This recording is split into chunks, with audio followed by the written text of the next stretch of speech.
jobs to replace those which they've lost. Thank you. We now move on to the next item of business, which is a debate on motion number 5358 in the name of Derek Mackay on planning reform next steps. And I'd be grateful if those members who wish to speak in this debate could press the request to speak buttons now. And I call on Derek Mackay to speak to and move the motion in 14 minutes. Minister. Thank you, Presiding Officer. I have had the privilege of being Minister for Local Government and Planning for just over a year. During this time, I have spoken with a wide variety of stakeholders from across the public and private sector. I have visited planning authorities across the country and participated in extensive discussions with stakeholders about the contribution that planning makes and how we can ensure that planning delivers its potential in supporting sustainable economic growth and creating more high-quality places for people to live in, work and enjoy. Some of the key points emerging from that first year are that our planning system has a crucial role to play in supporting economic recovery and sustainable economic growth. Barriers still exist within the planning system that hinder economic growth and recovery. Whilst this does not mean that we should support any development in any location, we must ensure that the system operates efficiently and effectively. Leadership and culture change are key to making improvements and progress, more so than further legislation. There is broad stakeholder support for the direction of travel and to the collaborative working approach that I have suggested moving forward. Progress in planning can only be made with the cooperation of practitioners. It's about the right development in the right places. Planning is sometimes about balancing our priorities of economic growth and environmental concerns. Of course. I thank the Minister for taking the intervention, and his comments are very welcomed. However, the situation which he described is far from that in Glasgow, with the George Square debacle, the Otago Lane situation and the Kelvin Meadows, all requiring more consultation and in some cases infringement of local plans. Can I ask the Minister what advice he can give my constituents and perhaps others in regards to these particular issues? Minister, can I clarify that I can give you back your time for interventions? Okay, thank you, Presiding Officer. I suppose there is always a risk in a planning debate that individual applications are mentioned or imminent applications. Of course, I can't speak about the specifics of any live application, but speaking generally, I would expect that all local authorities pursuing projects abide with the letter of the law and adopt best practice and good practice in how they consult on proposals, and particularly in relation to George Square, as potentially as part of a tax incremental finance project. I would expect that it can demonstrate public support, and that is certainly part of the planning system, that there is proper engagement with local communities. And in that spirit, I would offer that advice to the member. Planning is about the right development in the right places. Planning, as I have said, is sometimes a balancing act between economic growth and environmental concerns. Both issues need to be fully considered. I appreciate that a range of factors influence investment. Ultimately, however, I do not want planning to be the cause of holding back good development or delaying growth. I had the pleasure of presenting the Scottish Awards for Quality in Planning, Planning at its Best. I was delighted that last year produced a significant high number of good quality applications. This is testimony to the continued hard work of the profession and the enthusiasm of all involved to deliver change. The awards demonstrate that improvements to the quality of the planning service and the outcomes it delivers are achievable. Today I would like to discuss planning's continuing contribution to the Government's priority of sustainable economic growth, as well as provide the Parliament with the Government's response to the issues discussed in the consultation papers published in March last year. But before I speak about the way forward in planning reform, I would like to reflect on what has been accomplished over the last year. In March last year, I announced a comprehensive package of measures which produced a clear route map for planning reform. This focused on the 4 priorities of promoting the plan-led system, delivering or driving improved performance, simplifying and streamlining processes, and delivering development. I proposed a way forward that was to ensure planning procedures add value, are proportionate and better informed decisions. I set out that the delivery of my vision is centred on the collaborative working and culture change rather than endless legislative change. Regulations would only be considered if they brought about simplification and clarity. To support my priorities, I sought views through stakeholder events and consultation papers on options to revise the development plan examination process, new planning fees, some specific legislative changes to simplify and streamline the planning process, as well as views on the development charges to support investment in infrastructure.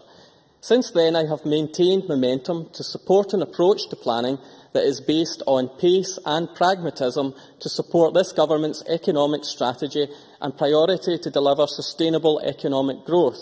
I am continued to carry out a series of pilot projects to better understand processing delays in and to identify practical solutions.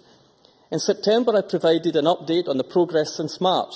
I also launched a participation statement for the Third National Planning Framework, NPF3, as well as announcing a review of Scottish Planning Policy, SPP. I said that I see the key themes of NPF3 to be supporting economic recovery and the transition to a low-carbon economy. I also highlighted other key objectives for NPF3 as facilitating the expansion of renewable energy generating capacity, adapting to climate change, zero waste, better connectivity and strengthening green infrastructure. The NPF3 is a document that sets out where we want to see development of strategic importance to Scotland. We have concluded our initial engagement and will be reflecting on the views we have received over the coming weeks. That engagement has been extensive and helpfully involved stakeholders across the country contributing their views. The NPF3 Main Issues Report will be published for the public consultation in March 2013. This will set out the Scottish Government's preferred option for NPF3 along with alternatives. We intend to submit the proposed NPF3 for consideration by Parliament before the end of this year and publish the final document in the summer of 2014. We are currently reviewing Scottish planning policy alongside the revision of NPF3 so that the connections between the two documents and the direction of national planning policy can be clearly identified. The Government's economic strategy highlights the important role our planning system has in contributing to the Scottish Government's purpose of increasing sustainable economic growth. In the current economic climate, it is vital that the planning system plays a central role in supporting growth. Today I want to discuss two important areas of work which will strengthen the contribution of planning to the promotion of sustainable economic growth. The areas of work that I want to focus on are performance and resourcing of the planning system and the way forward in light of the consultation response. We all share great ambition for the Scottish planning system going forward. It is vital that we work together to help deliver our shared vision of growth in a confident modern Scotland with a vibrant low-carbon economy. Our planning system needs to be focused on this more than ever before. To get young people more involved in the planning system, I am providing an additional £36,000 to Planning Aid Scotland. This money is to be used to get young people involved, in particular in the development of onshore opportunities arising from offshore renewables.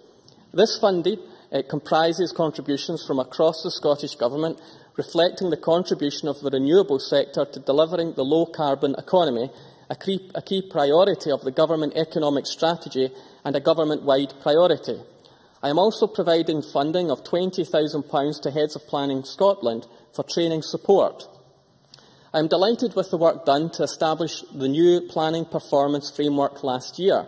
This is a joint project between the Heads of Planning Scotland and the Scottish Government and supported across public and private sector stakeholders, including the RTPI.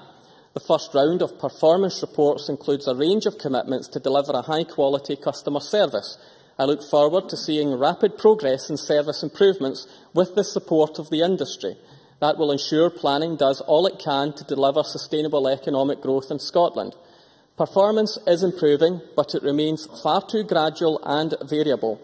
We need to increase our efforts on this and to tackle the specific causes of delay to planning decisions. This needs cross-sector commitment to make sure everyone involved carries out their business reasonably and effectively.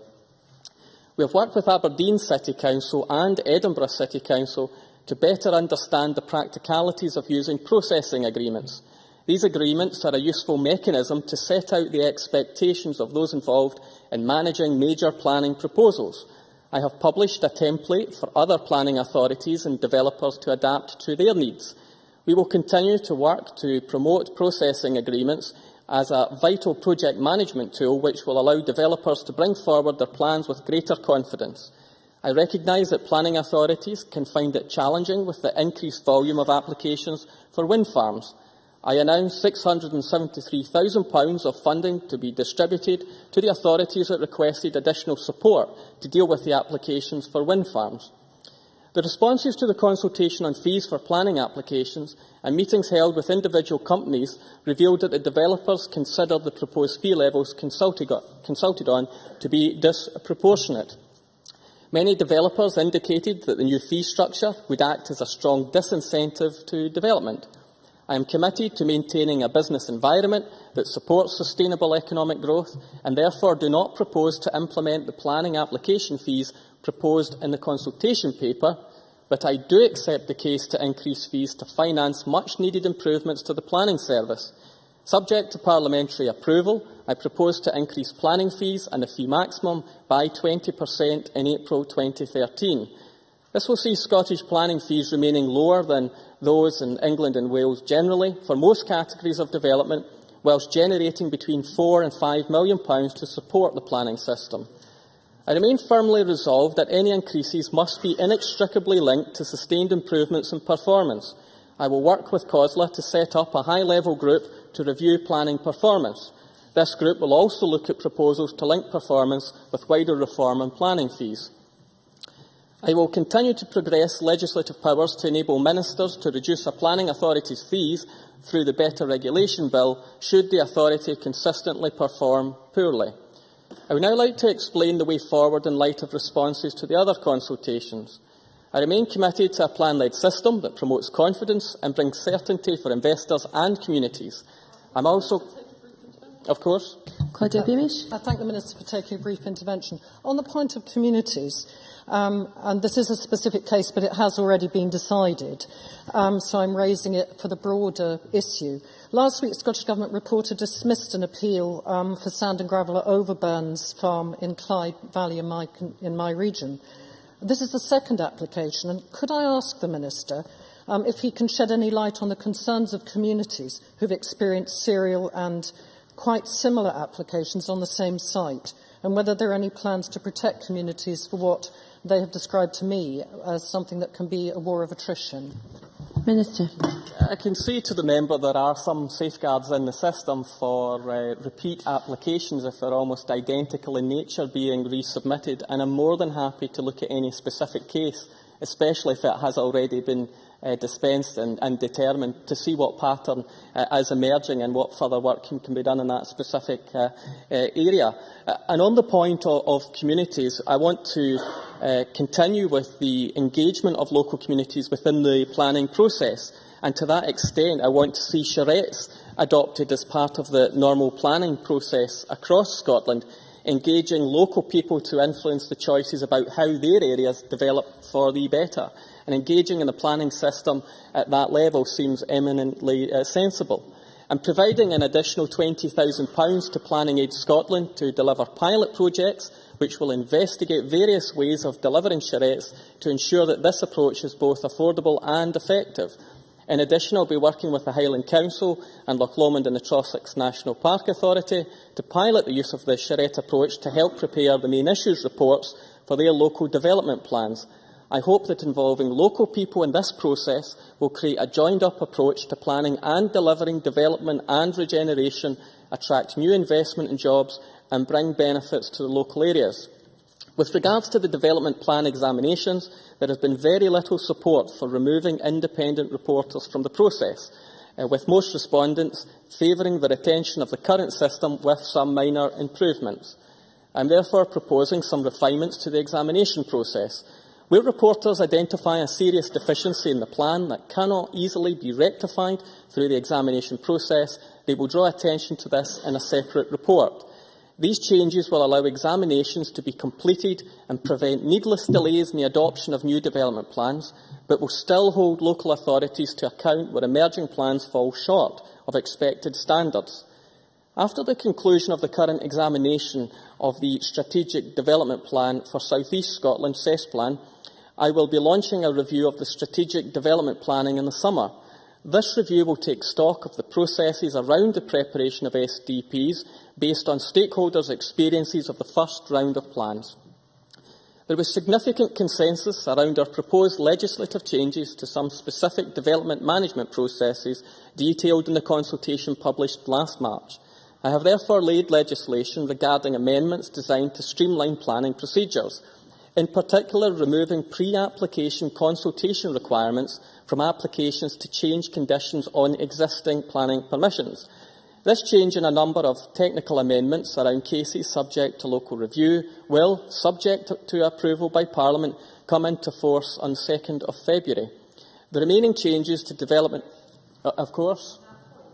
Christine Graham. I know what the Minister says about that, but do you not think that some community groups will feel themselves disenfranchised by removing that requirement to actually consult with them again in something that they may have objected to in the first place? Then it's amended and they're not getting the chance to come into the gameplay, as it were. And by the way, I'm glad I came now and know what a charrette is. Minister, and if you could begin to wind up. Of course, Presiding Officer, yes, charrette is not a French band, but a particular kind of planning approach we want to see encouraged across Scotland. On the member's specific point of engagement in that process, members of the public, communities, will still have the opportunity to object and make views known in a reconsidered planning application, but we felt that pre-consultation engagement is no longer required in those specific examples of complex and major applications, because that's already been carried out first time round. So this change and a number of other technical amendments, as I have said, will be considered in due course by Parliament. I'm also implementing the improvements to permitted development rights that we proposed last year, with the exception of measures relating to agricultural and forestry tracts. In light of the consultation responses, I feel that the most proportionate approach will be to promote best practice on the reasonable development of these tracts, but will reconsider this position in the future in light of experiences. We have also reviewed the guidance on planning obligations to support economic recovery and development, and within that there is a range of items I have asked for greater emphasis to be placed upon. In conclusion, Presiding Officer, my Planning Reform Next Steps package focuses on leadership and culture change to ensure a higher standard and more streamlined planning service. I believe we have strengthened planning's contribution to increasing sustainable economic growth. I will continue to make progress to drive forward improvements and efficiencies in our planning system. I remain committed to delivering improvements to the planning system in partnership with practitioners and partners, not centralisation or fundamental overhaul, but a methodical, actions-based approach that helps with the recovery of the economy of Scotland to build the kind of country that we all wish to live, work and invest in. Thank you. I now call on Sarah Boyack to speak to and move Amendment 5358.2 in around 10 minutes, but there is some time for interventions. Ms Boyack. Thank you very much, Presiding Officer. I welcome this opportunity to focus on the fact that the planning system is a vital process which enables development to be shaped by democratically elected representatives, with most day-to-day decisions taken by our local authorities. That is a great responsibility, both for the elected representatives who speak up for and facilitate the involvement of local communities and individuals, but also for the developers keen to make the best use of our land and buildings. And that process needs to be transparent and efficient. It also needs to be shaped by the priorities of the day. And local authorities' own development plans have to be vital in providing the opportunities for both communities and developers to say how they think areas might be developed, improved, protected from inappropriate change. But I think, given we're debating this in the context of the raft of changes that the Minister is proposing, I think also the policy direction of the Scottish Government is important, and it needs to be clear, it needs to be properly justified, and it needs to be accountable to this Parliament. And I believe we particularly need to test the reality of what sustainable economic development means in the context of the planning system. Because the planning system shapes our communities, and while it isn't seen as a frontline service, as many other local authorities are seen, it is absolutely fundamental to the health and the success of our communities. And I believe on this issue that the SNP government's report card should read "could do better."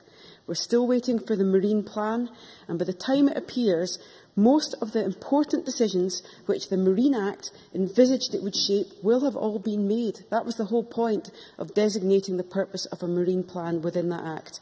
There's also huge pressure on local authorities generally as a result of the SNP's budget allocations last year, where 83% of the cuts went to local authorities.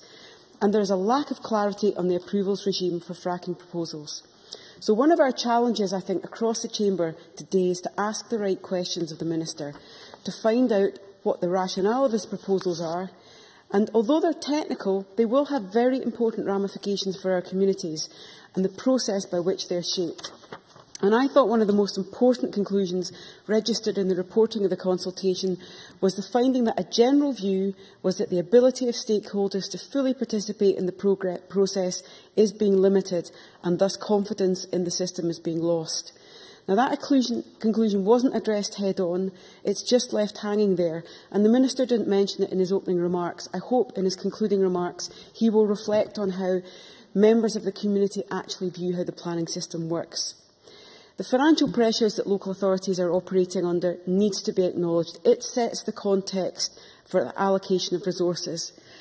And planning needs to be properly resourced. It hasn't got the emotional pull, quite understandably, of other services, but it is fundamental. And the proposed increase of planning fees by 20% clearly doesn't fix the long-term challenge. And in supporting the rise as a pragmatic move, the Royal Town Planning Institute, I think, are right to ask for a more sensible approach long-term, to look at performance and to look at funding. And they criticise the idea that struggling local authorities or underperforming local authorities should be punished rather than incentivised to improve performance. And I really have to be convinced at how a statutory mechanism will deliver the cultural change that the Minister quite rightly said in his opening remarks is needed. For example, there's analysis that needs to be looked at before the high-level political group really get going. What analysis has been commissioned on the impact of local authorities shedding experienced staff from their planning departments? How will comparisons actually made between authorities? And at the end of the day, who will tick the box to say pass-fail? Will that be the Minister? Will it be his officials? What will be the role of planning authorities? And I think there are some real challenges there that potentially you could make a difficult situation worse, and I don't think that's what any of us would want.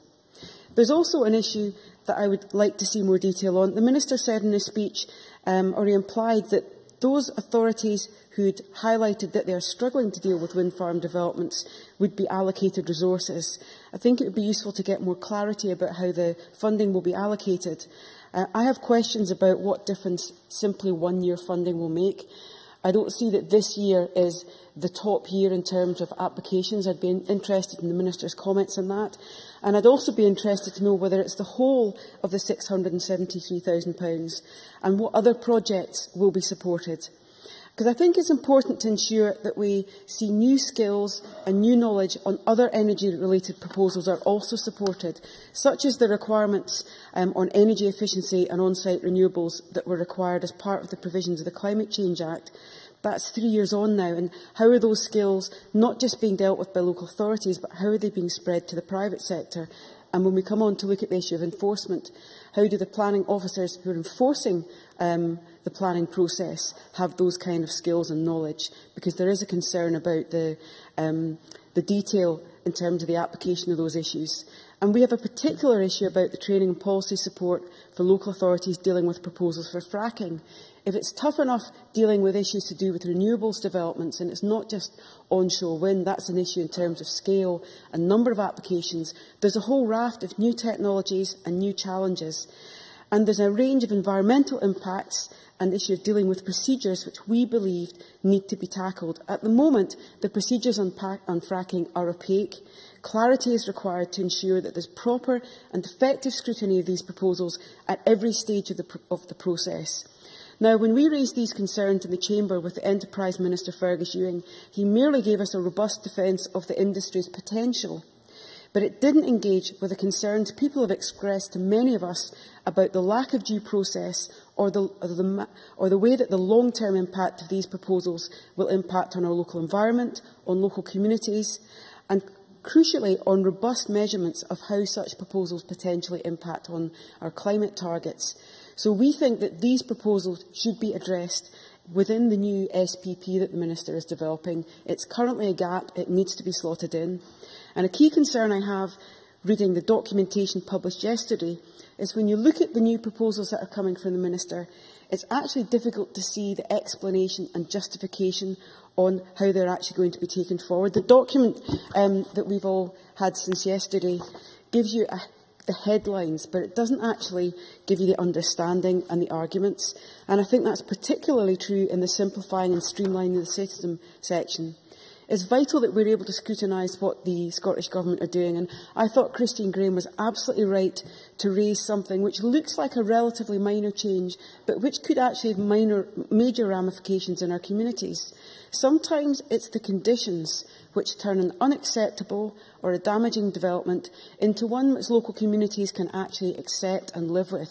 And potentially mitigating requirements could be quietly dropped without alerting communities who've been through potentially several complex consultation exercises. Even if there's another consultation at the end, people have been through the upfront consultation, they've been through the formal consultation, and in my own region, I can think of applications that have been through 5 or 6 processes. People can miss out that bit at the end, and that can be when the real decision that makes the difference that they're arguing for gets slid through. And the Minister, in his speech, commented about the issue of forestry and private tracks. Now, this has been raised several times in this chamber. They all too often scar our landscapes, and there aren't controls on them. And I'm really disappointed at the lack of action from the Minister. Cannot see how this could be justified when other types of development vital to our rural economy, such as renewables, tourism, recreation, sporting estates and nature conservation proposals, don't benefit from those rights. And the comment that the Minister made today did not actually give us the detail. There's no justification in writing, and we've not been given it today. The only paperwork that I've seen is that private land and farming management interests were against the proposals, yet there were others in favour. And what is SNH meant to do in monitoring the issue? It's not a new issue. There's already a lot of evidence out there, and it has been raised in the Chamber, and it feels to me like a cop-out. I hope the Minister will come back to this issue with more intent. The section on next steps of planning reform is particularly lacking in detail, and we need to see what the Scottish Government intends. Why have environmental requirements been picked on and watered down? And what is meant by more proportionality? It's an easy thing to say, but what are the impacts likely to be in terms of proposals and mitigating their impact?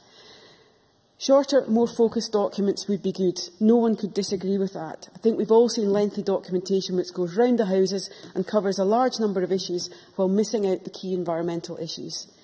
But we need to see what the detail are, and particularly, let's have a proper look at what causes delays, what's related to the management of the system, how much it's to resources available to local authorities, and how much the slow response times of stakeholders that's mentioned in several of the submissions to the Scottish Government. Which are the organisations which hold up the process? How well does the Scottish Government's own departments and own organisations perform? Again, there's little information in this area, and I can't see why local authorities should be penalised on the one hand when it might actually be the Minister's own department or the Scottish Government's organisations which are causing part of the problem. We also need to see a bit more about the priorities on strategic development plans. What's the problem with their content? Is it implementation? What are the reviews? What are the priorities going to be in the review of the SPP? What does it actually mean in the light of the economic downturn that you need to review the Scottish planning policies? What are the changes that are going to come in, and what issues will be given lesser priority? We do need more clarity.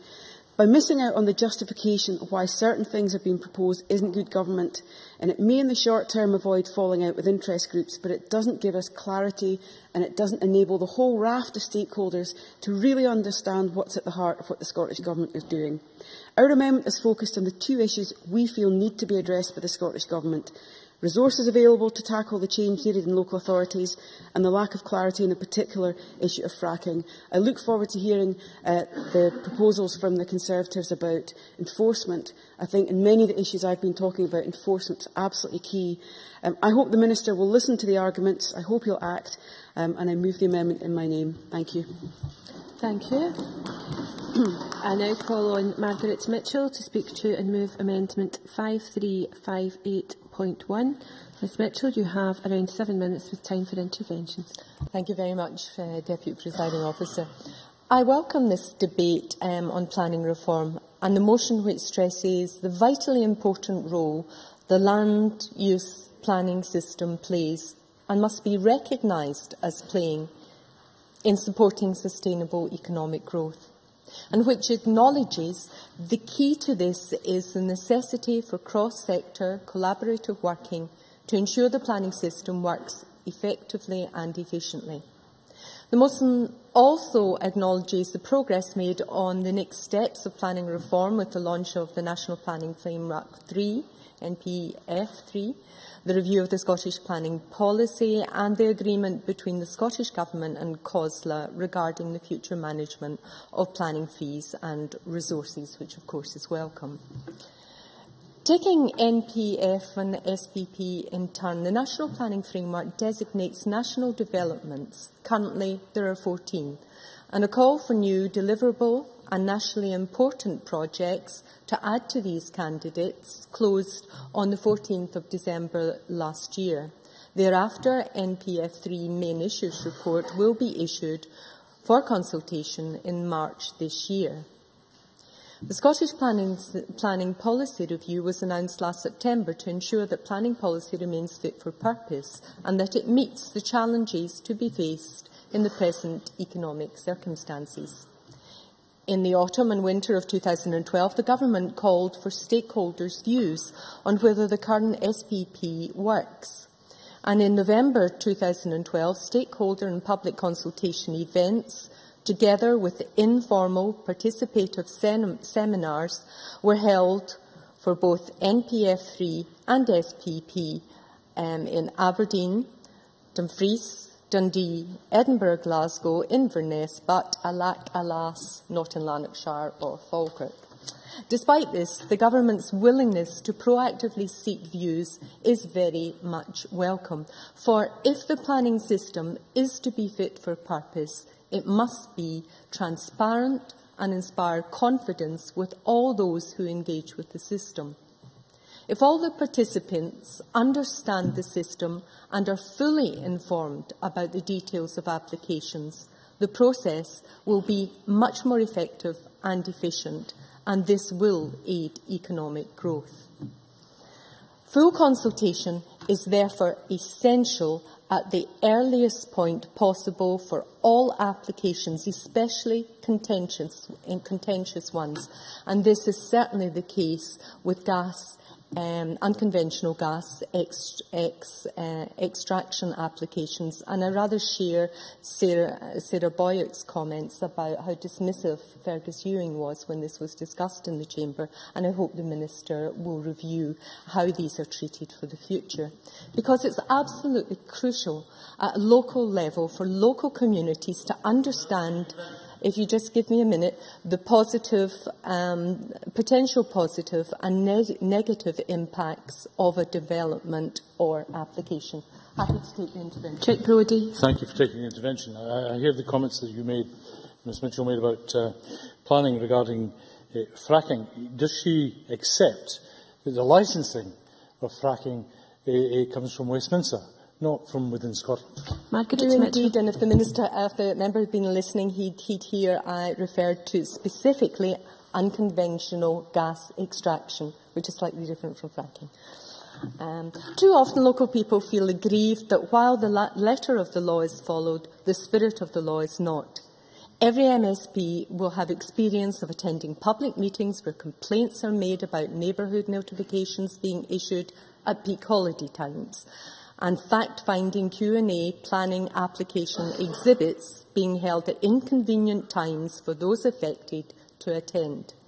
In these circumstances, it's not surprising that local people feel aggrieved, suspicious, and are then set against the application. This in turn causes delays which have a negative impact on economic growth projects.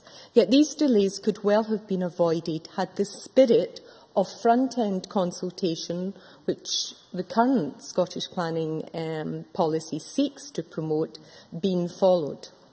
One other major reason for the growing lack of confidence in the planning system is the absence of enforcement of regulations and conditions, which are required to be adhered to in order for planning permission to be granted. When local communities see planning laws and regulations being flouted, they become disillusioned about the entire process.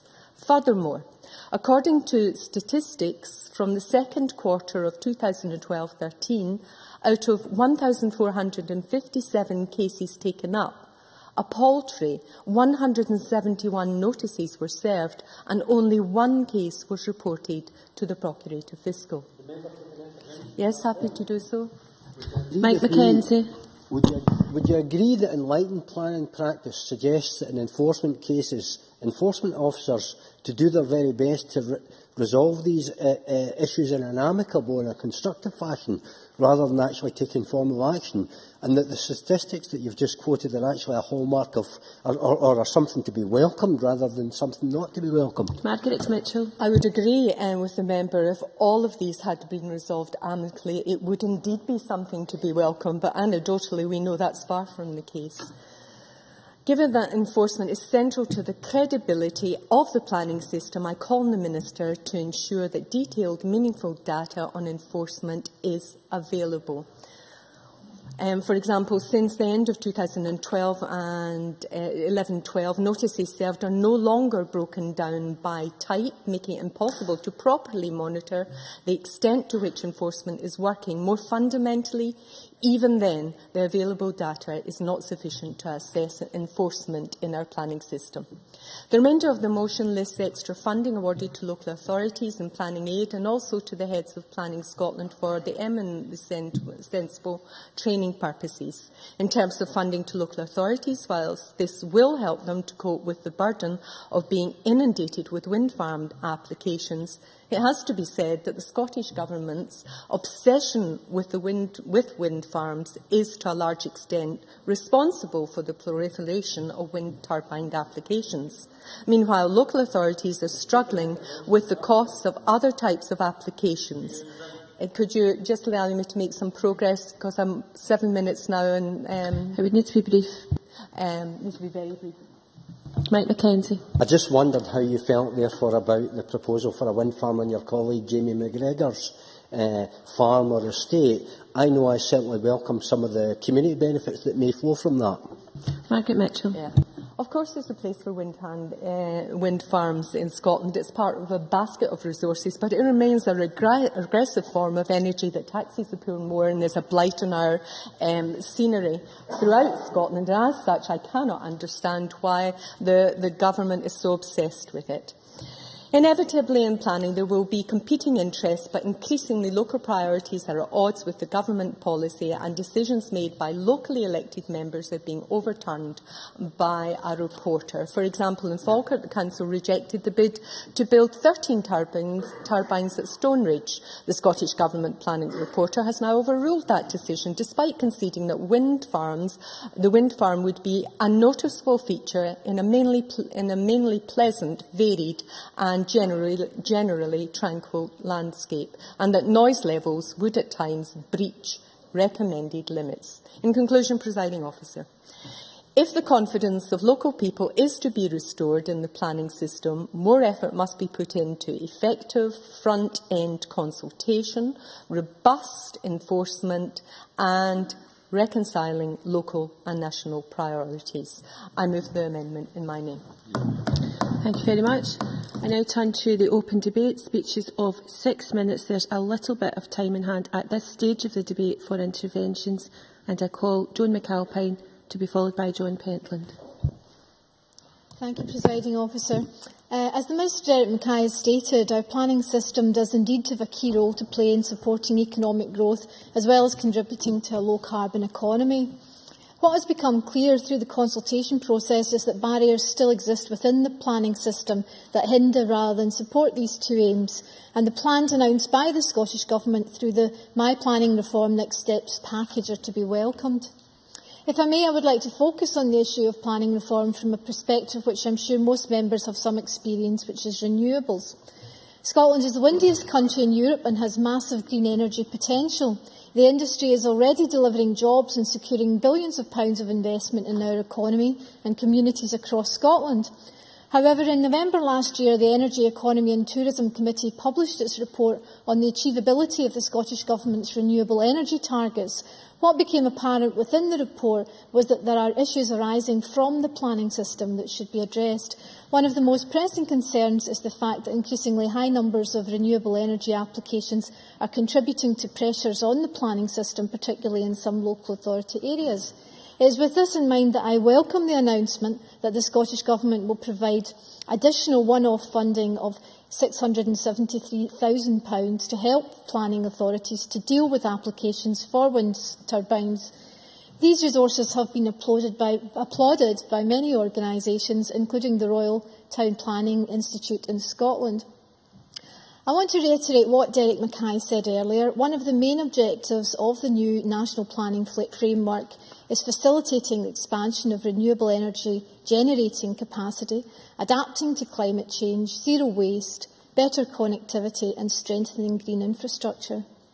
Moving to a system that promotes confidence and brings certainty for investors and communities, alongside the extra money for local authorities, is an important step in achieving this. It is probably necessary to add that this objective does not simply mean being able to build wind turbines wherever developers choose. As part of moving towards a plan-led system, local authorities were required to produce local development plans, including spatial frameworks, to guide the developers to the most appropriate locations. In terms of renewables, there are some developers who do a very good job of meaningfully engaging the community in a cost-effective manner. For example, when I visited the consultation on the Sandy Now wind farm near Sanquhar, proposed by Burkett Wind, it was clear that they had a range of measures in place to ensure meaningful community engagement, such as the creation of a community liaison forum made up of community councillors, local residents and civic organisations. However, it is clear that such a considered approach is not followed across the board, and I hope that the new approach will help combat this and give seldom heard voices a chance to contribute to the planning system. It's important to note the difference in our approach here in Scotland to the planning system compared to south of the border. In England, the approach is top-down, but here in Scotland we are committed to working collaboratively with stakeholders, working in partnership with interested parties and communities to achieve an efficient and effective planning system. This is most aptly demonstrated through the Planning Minister's announcement in December of £55,000 funding for 2 pilot projects to be delivered by Planning Application Scotland in the coming months.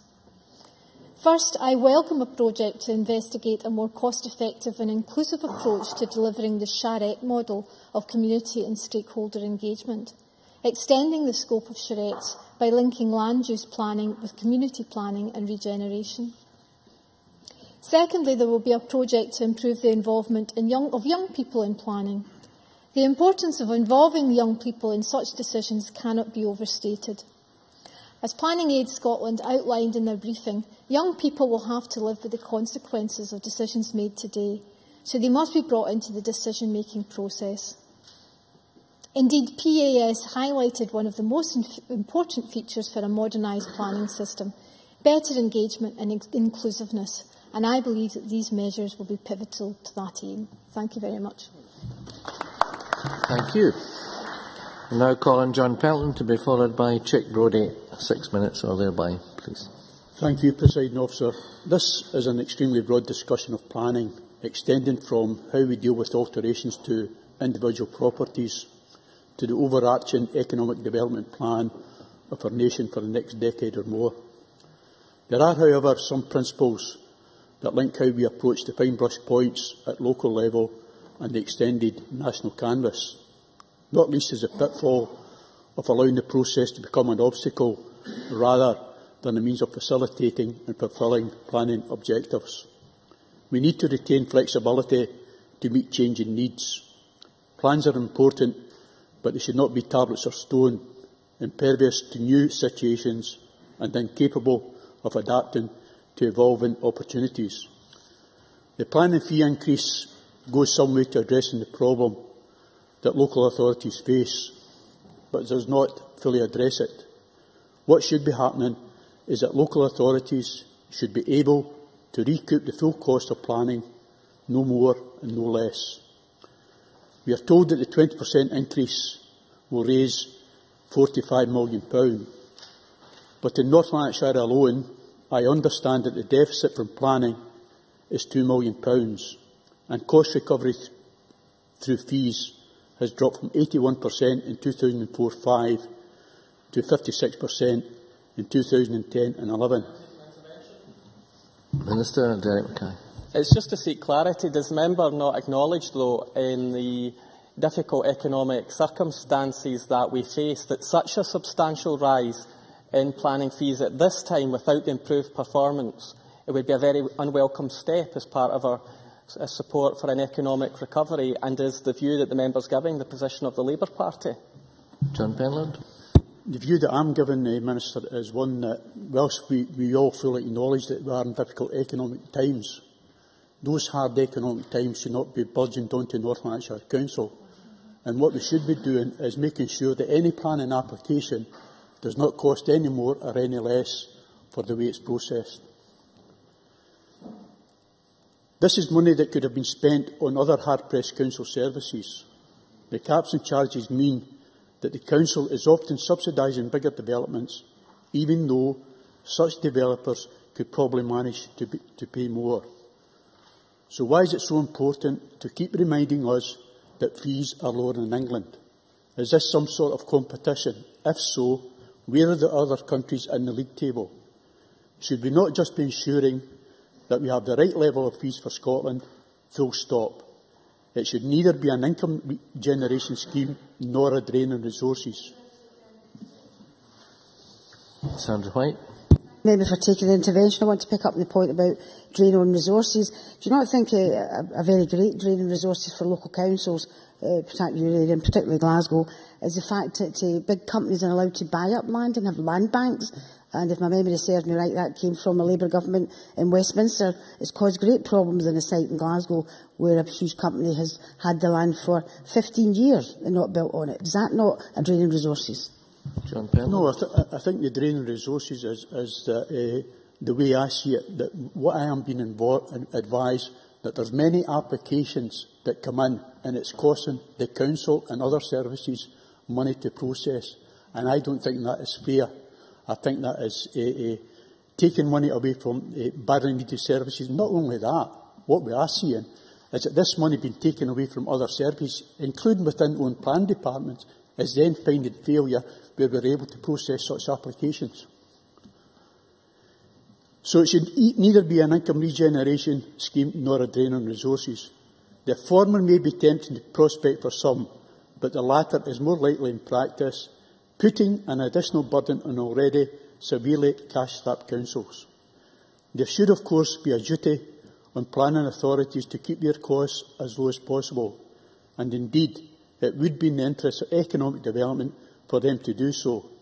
If there is also a justification for subsidising planning costs, that should be transparent and accountable and up for discussion.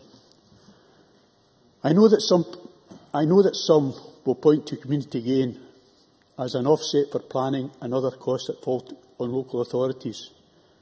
Community gain is, of course, an important element in seeking to ensure that the wider community benefits from development, but we should not see it as an unqualified gain. There is a need to ensure that such planning gain is appropriate and commensurate to the scale of the development. We should also remember that it tends to be a one-off gain, and that the local authority is left with ongoing commitments to infrastructure and maintenance.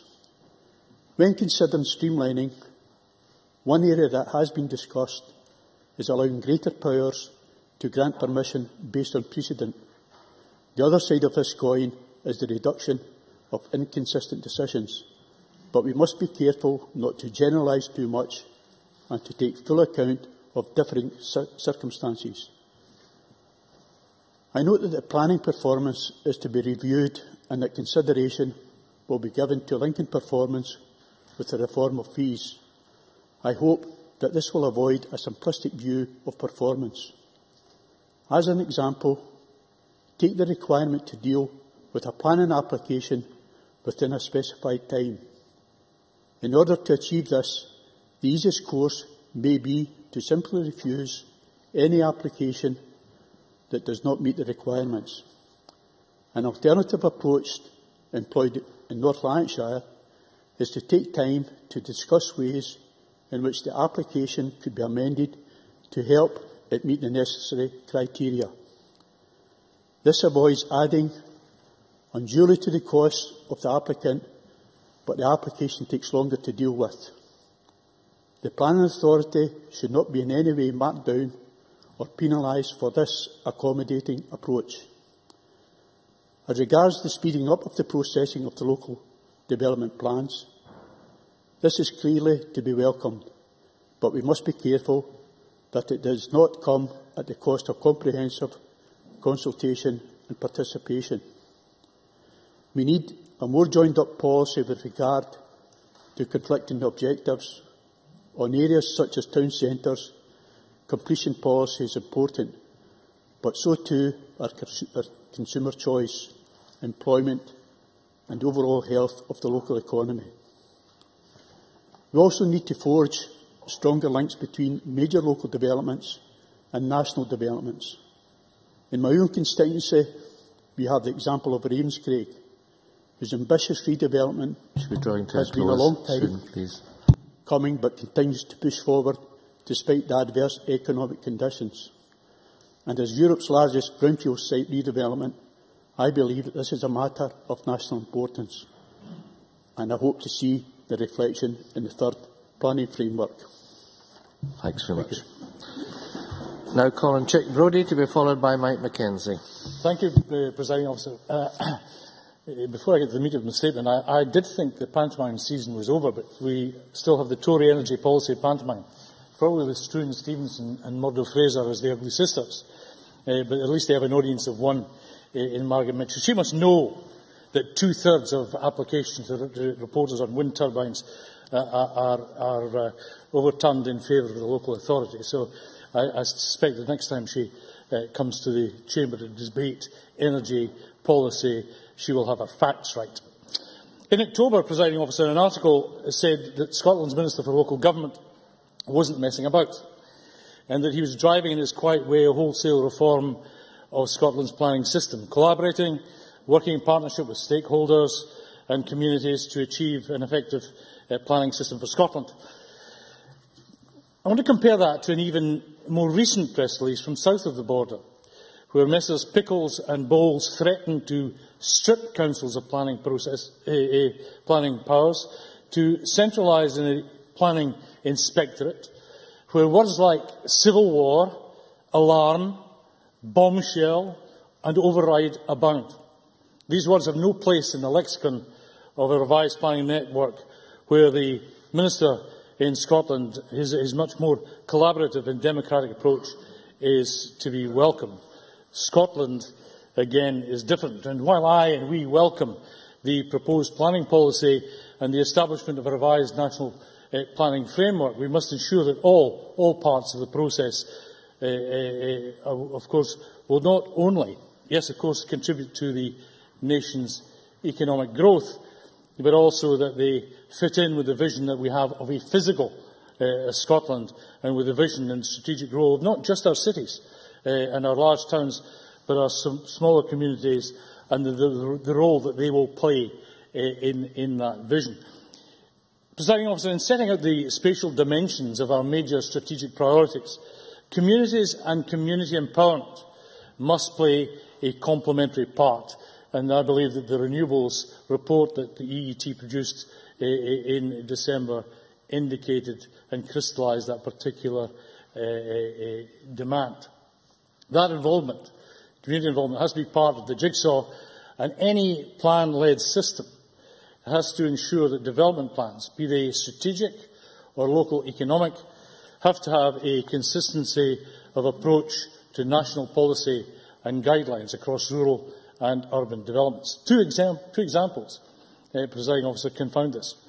Firstly, in Ayrshire, we have a joint Ayrshire planning group, the interface between the Scottish Government and councils. But each of the three councils has its own economic development plan, and they do not necessarily hang together. And it may well be, Presiding Officer, that a vision of a future local authority infrastructure and organisation is key to the success of a future planning network. The question has to be asked, do we have too many local authorities for a small nation to ensure the efficiency of that planning network? Secondly, when the EET committee discussed and promoted its renewable report, a key element of the report's success was seen as the timely delivery of local authority spatial development plans, as well as that of a planning guideline produced by SNH to complement our national targets. But I believe the lack of consistency, the lack of openness, of course. And Pentland. Does the member then believe that there are too many local authorities in Scotland? Check Roddy. Facts that affect the efficiency of a planning in an independent Scotland. So when I talked about the EET and talked about these spatial development plans, there clearly was a lack of consistency, openness, transparency and full community and developer participation. And that inevitably led to costly and inefficient disputes in certain areas. And I have to say, why ask a national organisation like SNH to produce guidelines that have not then been followed in some areas?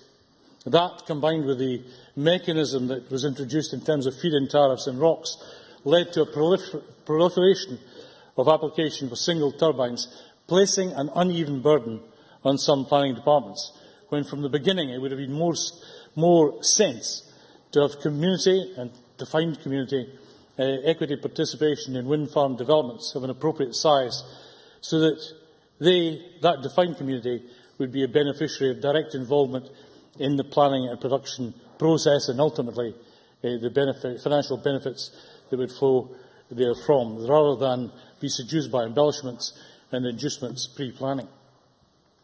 Presiding Officer, in terms of that uneven burden on planners, not just caused by single wind turbine applications, it is a burden that will be increased by, for example, the town regeneration projects, and will need to have a strong performance measurement mechanism and revenue generating function. One has to question whether a ring-fenced revenue-generating, indeed profit-generating planning function within councils should be created and developed. In terms of how whether we have reduced councils or not to secure major projects in line with local economic development plans, which are then a significant part of the national planning framework, is absolutely critical. Fees could then be appropriately determined in relation to outcomes and performance. Presiding Officer, the national vision, the strategic plans, the local development plans, the strengthened guidelines, the comparative measurement of performance across councils should be quite clear and should affect the remuneration of major officers of councils. And all, I am sure, are part of the quiet Minister's determination to fundamentally change our current planning system into a dynamic, clear and fast one, and so help create a dynamic, efficient and light-footed Scotland. Thank you very much. Now calling Mike Mackenzie, to be followed by Mark Griffin. Presiding Officer, I'm pleased to have the opportunity to speak in this debate, not just because I've been wrestling with and reading about and thinking about our planning system since I lodged my first application nearly 35 years ago, but because few subjects merit more attention. The planning system is immensely important, both in delivering sustainable growth and in safeguarding our built and natural environment. In short, the planning system delivers our future. Incidentally, that application was for the renovation of a cottage, which was refused consent, and that cottage is still a ruin. And for me, that points the way to how we must judge our planning system, and that is on the outcomes it produces. The fact that the cottage I refer to is still around is not, I would suggest, anybody's idea of a good outcome. I would suggest too that there is not much construction since the inception of the modern planning system with the 1947 Act that we can be all that proud about. When I look back at the last 65 years or so of building, I cannot see all that much that would win design awards. And I ask myself, where are the listed buildings of tomorrow? Where are the conservation areas in the making? I therefore have some sympathy with those who feel our planning system fails to deliver quality of development, and this is perhaps why so many people are against any and all development. And that's why I'm glad that the Minister recognises a need for improvements in placemaking and design quality. Our planning system has often shrunk from the subjective nature of determining design quality. But in reality, there is a much wider recognition of good and bad design quality than we sometimes acknowledge. And when our planning system fails to address this, then it fails entirely. My focus as a Highlands and Islands member is inevitably on rural planning issues. And although these are similar to many of the issues found across the country, there are, of course, particular rural concerns. Perhaps the most important is the rural housing problem. I know that the Rural Affairs Committee report on housing in 2009 made recommendations for improving the planning system. It's therefore a disappointment to me that at a recent Rural Affairs cross-party group meeting on the theme of housing, the discussion again focused on planning as being a significant problem in delivering rural housing. When it's considered that Scotland is amongst the lowest population densities in Europe, the Office of National Statistics quotes this currently at 67 people per square kilometre, and with only 3% of our population living in 50% of our most rural land area, the constraint on housing land imposed by our planning systems in many rural areas is unfortunate, to say the least. The flip side of these statistics, though, are that 81% of our population live in urban areas, covering less than 6% of our land area. That, I think, puts many of our planning issues into perspective. Even before the credit crunch, Scotland was not a country groaning under development pressure. Turning to the current planning reforms, of course I welcome these, as the need is for continuous and incremental improvement. I welcome the Minister's recognition that our planning system must become more efficient and simpler. Even after 35 years, I often struggle to understand the complexity of local planning policies and of letters I receive from heads of planning. More worrying is that when I talk to local council members actively taking planning decisions, they seem to understand much less than I do. I have some sympathy for planning departments, presiding officer, who struggle with a lack of resources. But I also have to temper this with the observation that my mailbox is stuffed with complaints from constituents about overzealous efforts being applied to often petty and trivial enforcement issues.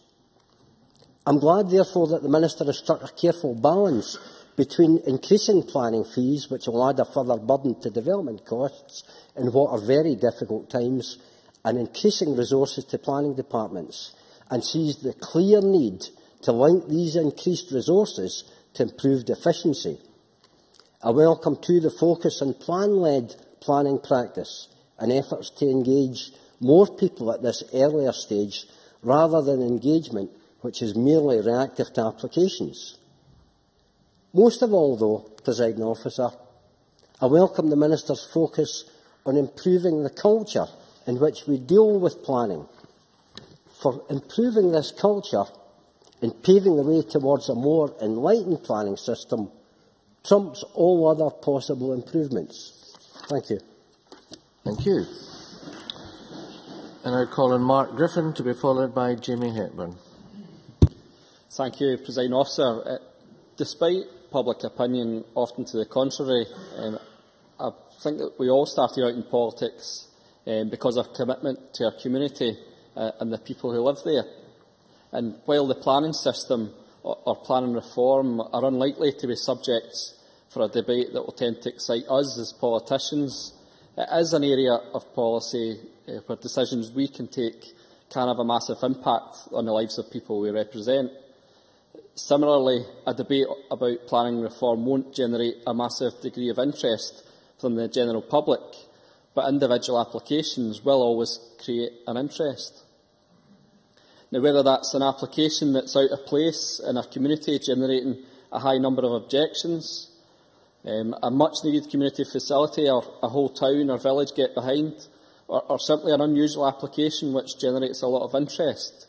During my time as a Vice-Convener of a local authority planning committee, I saw them all.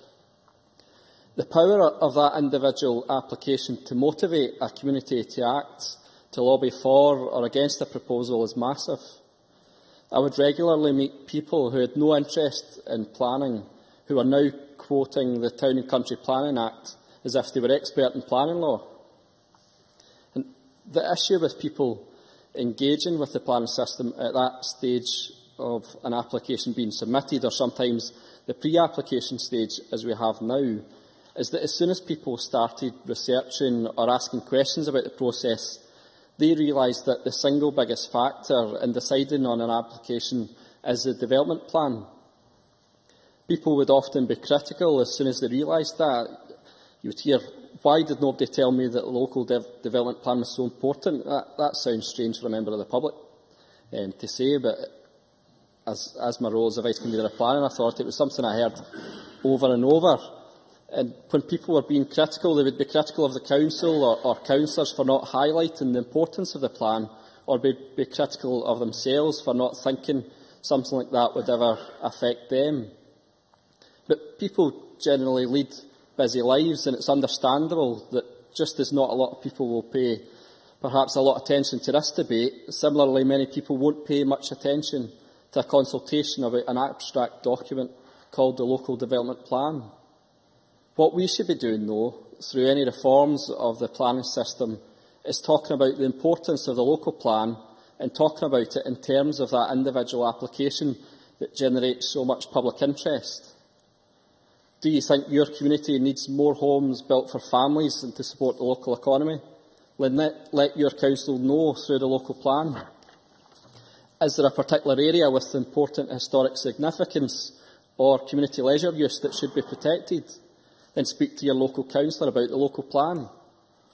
Are you happy with a company promoting that a site be changed for a large-scale industrial use in your community? Do you welcome the jobs, or do you worry about the potential environmental impact? Then find out what that site could be used for through the local plan. That's the sort of language we need to be using to engage members of our own community with the planning process. But at the end of the day, for a local authority to do that, it costs money. A properly funded planning system where the local authority has the resources it needs to provide a good level of service to developers and members of the public, and importantly that both are treated in the same way, because it's often the case that a developer is seen as a customer who pays a fee, and the general public are sometimes seen as an inconvenience. But what we have to remember is that although only the developer does pay the fee, it's more than often not enough to cover the cost of the application, and that's been subsidised by the taxpayer. That means the ordinary person should be given at least the same level of service as the fee-paying developer, and probably more attention, since they can't afford to employ the services of planning professionals to develop their case for or against an application. That's why I welcome the Government's decision to increase planning fees by 20%. Local councils are struggling through a harsh budget process at the moment, and making cuts to the planning service compared to social work or education might be an easy decision for councillors to make. In the short term, it might not be an unpopular decision, but when areas miss out on vital developments which could stimulate the local economy because developers can't get a decision on time, or inappropriate applications are approved because planning officers have so many cases to deal with, then that's when a local community will feel the effect of those budget cuts and start to question their elected members. I'd like to hear from the Minister if he has had any discussions with COSLA regarding the fee increase and whether he believes the increased income will cross-subsidise other departments, or if he is confident that the increased income will mean that a properly funded service will continue to exist. Presiding Officer, I think we would all like to see a well-run, efficient planning service which engages and takes into account the views of our communities to deliver the places we would like to live and work. That engaging, effective service is only possible if it's funded properly, and I welcome the debate today and would like to hear from the Minister on how he hopes to direct that 20% increase into the planning service. Thank you very much.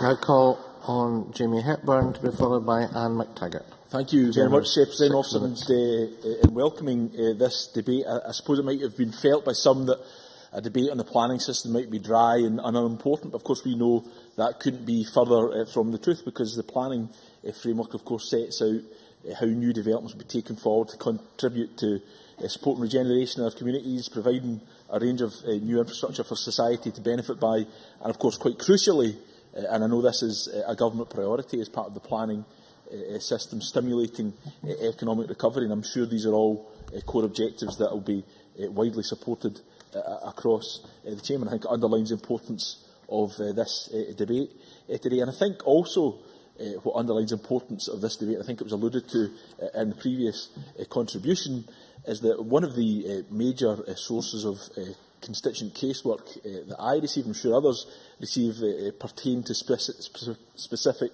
planning applications. So this area of community interest is another reason why I welcome today's debate, and I also welcome the fact that the Minister has taken the approach he has. He's spent a considerable amount of time considering how to ensure we have the best possible planning system by engaging in a wide-ranging dialogue with such a wide-ranging number of stakeholders.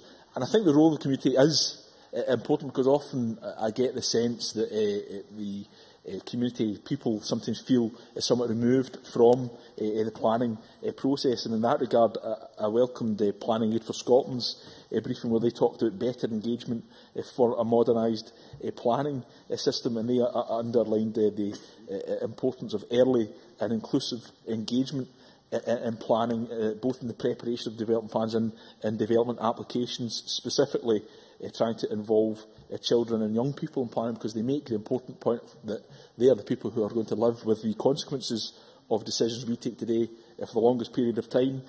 Greater inclusiveness in engaging communities, and I'd also talk about a greater provision of training and support for both communities and built environment professionals.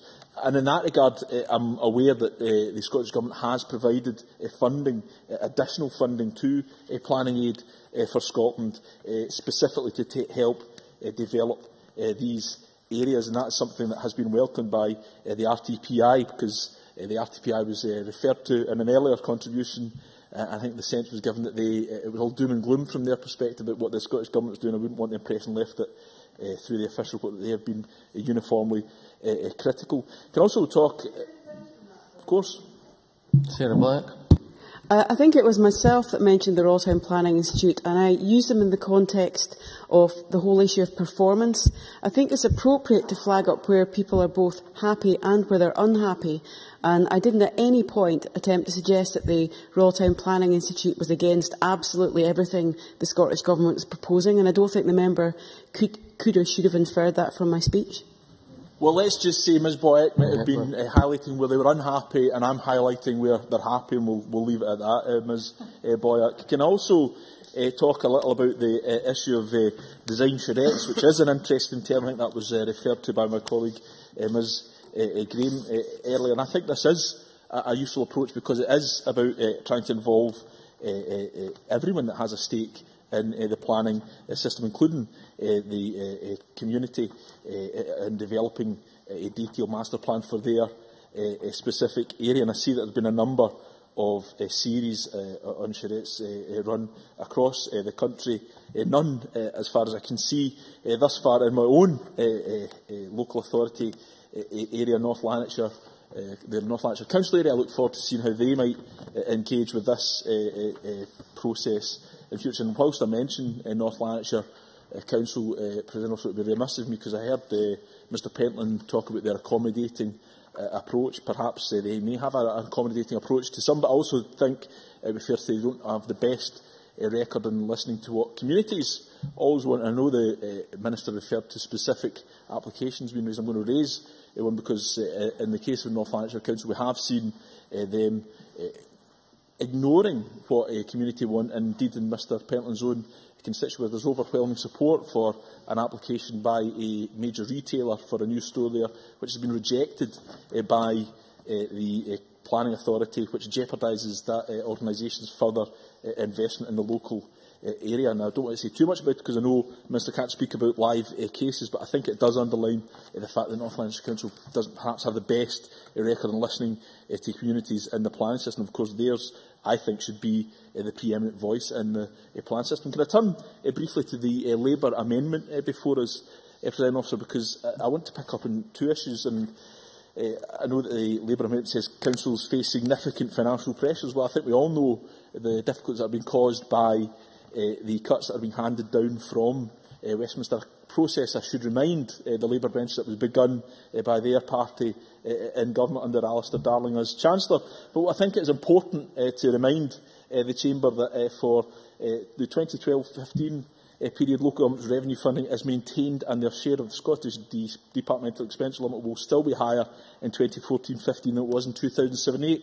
And for that part of the amendment that says there is a lack of clarity on hydraulic fracturing proposals, I think we need to pay recognisance to the fact that fracking licensing isn't the preserve of this place, it's the preserve of the Westminster government. And indeed, if they're concerned about a lack of clarity, well, they should welcome the fact that CEPA only last month provided updated regulatory guidance to deal with shale gas and coal bed methane, providing that greater clarity they're looking for. Do I have much more time, Presiding Officer? Half a minute. Half a minute. Well, let's see what I can do with half a minute. And I want to talk about the issue of fees, because I think we're aware Audit Scotland, in a review of plans, found that the gap between income from fees and expenditure increase was unsustainable. In that regard, can I very much welcome the approach taken forward by the Scottish Government, because we see that they have, working with COSLA, I think the question was raised in the last minute. We know that Scottish Government has worked with COSLA to come to an arrangement, and that has been welcomed by the sector. I think that underlines the cooperative and inclusive approach being taken forward by the Minister, and I look forward to further details of his work on reform the planning system emerging as he takes it forward. Thanks. Now call on Anne McTaggart to be followed by Stuart Stevenson. Thank you, Presiding Officer. I welcome the opportunity to discuss the Scottish Government's proposals on planning reform, and I am keen to contribute to the debate on ensuring an efficient, fair and transparent planning system for local authorities, developers and the communities in which they serve. As the Planning Minister, Derek Mackay, has himself recognised, the 2006 Planning Act was a significant improvement in the planning process, which has proven itself to work well for local government and developers alike.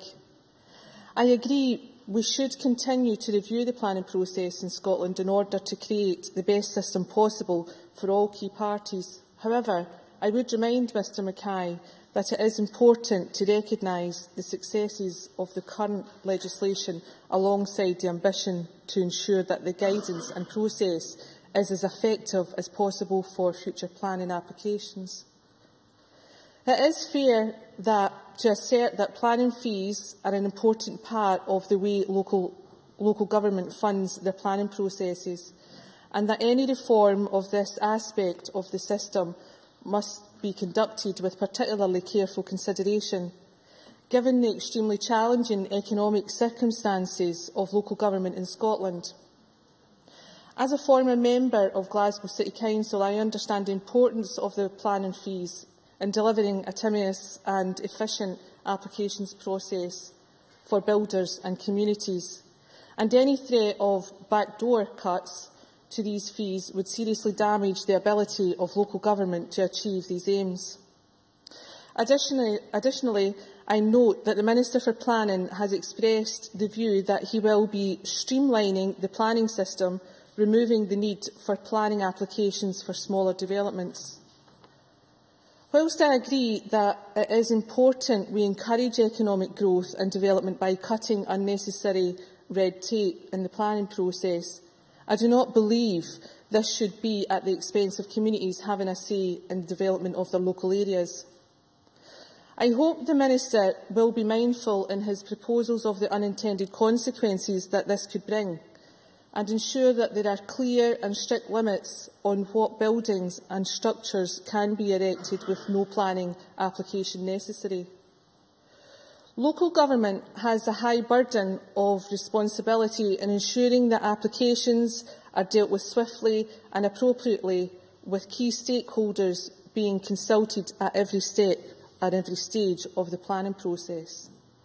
That is why the Scottish Government must ensure that there is a high level of support and information provided to accompany any change in the planning process, so that there is clarity and consistency in dealing with applications across all of Scotland's 32 local authorities. This support will have to be accompanied by appropriate financial assistance to implement these changes and train staff in the new procedures and requirements of the process. The impact of the cuts to local government cannot be underestimated, and as departments and councils across Scotland struggle to maintain their current commitments and responsibilities, any reform to current procedures must be accompanied by strong support and assistance from this Scottish Government. Certainly. Derek Mackay. To help give further reassurance to the member, in addition to the funding announcements I've made, would the member recognise that many of the proposed changes will actually save local authorities and applicants money rather than add any financial burdens? It's exactly with that kind of cost efficiency I have in mind that I've deployed the approach that I have. Anne McTaggart. Thank you, Minister. And yes, we would always welcome extra additions to our local governments. Scotland, any reform to current procedures, they must be accompanied, and like the Minister has mentioned earlier, that there will be some additional, but we have to ensure, like what John Pentland had mentioned earlier within his speech, that that is cost effective to ensure that there is a win-win situation and that local government isn't at detriment. It is right that we continue to look at how we can evolve the planning process, but the values of fairness, transparency and community accountability must always be at the forefront of these proposals. Thank you. Thank you very much. Now call on Stuart Stevenson, to be followed by Siobhan McMahon, a generous 6 minutes. Thank you, Presiding Officer. I'll see what I can do with your generosity. I very much welcome the addition, in particular, to funding to increase young people's involvement in the planning system. Jamie Hepburn made some substantial reference to that. For my part, I've seen youngsters from the age of 8 take part in planning for real exercises in my constituency. There are a limited way in which a much wider range of people than is normally the case can participate meaningfully in strategic planning. I also welcome the planned further work on charrettes. I participated as a minister in a charrette in Aberdeen a few years ago. It was an excellent approach, which I understand Mr Coffey is going to add some remarks to the debate on in his contribution. The charrettes do open the door to a wider range of people to be involved in local development. So I think whatever we're doing in this debate and the continuing evolution of the planning system, both at strategic and at specific level, if we can find new ways of getting people meaningfully involved at the right time, that's going to be good. And of course that draws to us the contrasting difficulty of engaging the general public in strategic planning in comparison to the energy which will be brought to decisions that are local in their scope.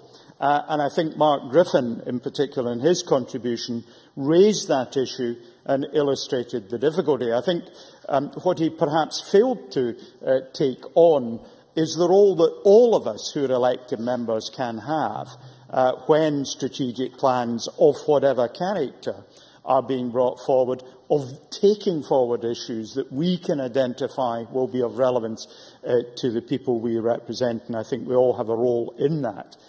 To rely on advertisements in papers or elsewhere is not going to be sufficient. Because often when there is local discontent that's focused on a local proposal, the essence of that discontent hangs on the strategic framework within which that is being brought forward. Often little consulted on, often little understood. So a key part of what we should be doing is to deconstruct the barriers to engagement in strategic planning, because that will lead to improved local decision making. Now, the Minister referred to the planning professionals who are at the heart of the system. The enthusiasm of young planners in particular is to be commended, but many of the planning proposals which cause greatest difficulty are difficult because of the approach of the applicant rather than the response of the planners. Sarah Boyack seemed to think in an intervention she made that all the delays are down to the planning system and government departments. The reality is, and developers acknowledge this, that often inadequate applications are a source of an inadequate planning response that's seen. So I do hope that the planning system will continue to engage with the developers to assist them to make their contribution to the planning system a substantially better one, to help them raise their game. I very much look forward to the National Planning Framework 3. I'm much encouraged by the substantial environmental focus, especially the linkage to addressing the critical subject of climate change. National Planning Framework 2, which I brought forward as a Minister, included the Central Scotland Green Network, and I was delighted yesterday as part of the Local Government and Regenerations Committee's work when we visited Cumbernauld on a regeneration exercise to hear reference to the Central Scotland Green Network. I do think that the Labour amendment focuses on issues that many local communities will get involved in when they talk about fracking, but of course it merely and perfectly illustrates, and I welcome this, the limitations of the powers of this Parliament and the difficulties that that creates. I'm always willing to hear of a recruit to the argument for greater powers for this place in relation to fracking. I too have welcomed hearing of concerns about enforcement mechanisms, because I think very few of us will not have had some approaches from our constituents that relate to perceived imperfections in the enforcement process. And I very much welcome the idea that we can do more on that. Now, the publication of numbers about performance of different local authorities can be particularly interesting, and the government does that. Looking at the local authority that is the majority of my constituency, I see that in local developments, and there's a big enough number that the percentage is meaningful, that the average time that it takes to deal with these is 50% higher than the Scottish average. Now, in the Shire and in Aberdeen, we've seen a continuation of the level of planning applications that there was before the economic crunch. Across Scotland, where we've seen a reduction in planning applications, I think it's disappointing that there has not actually been an improvement in the performance of the planning system, which you would expect when the resource is there, but the number of applications reduces.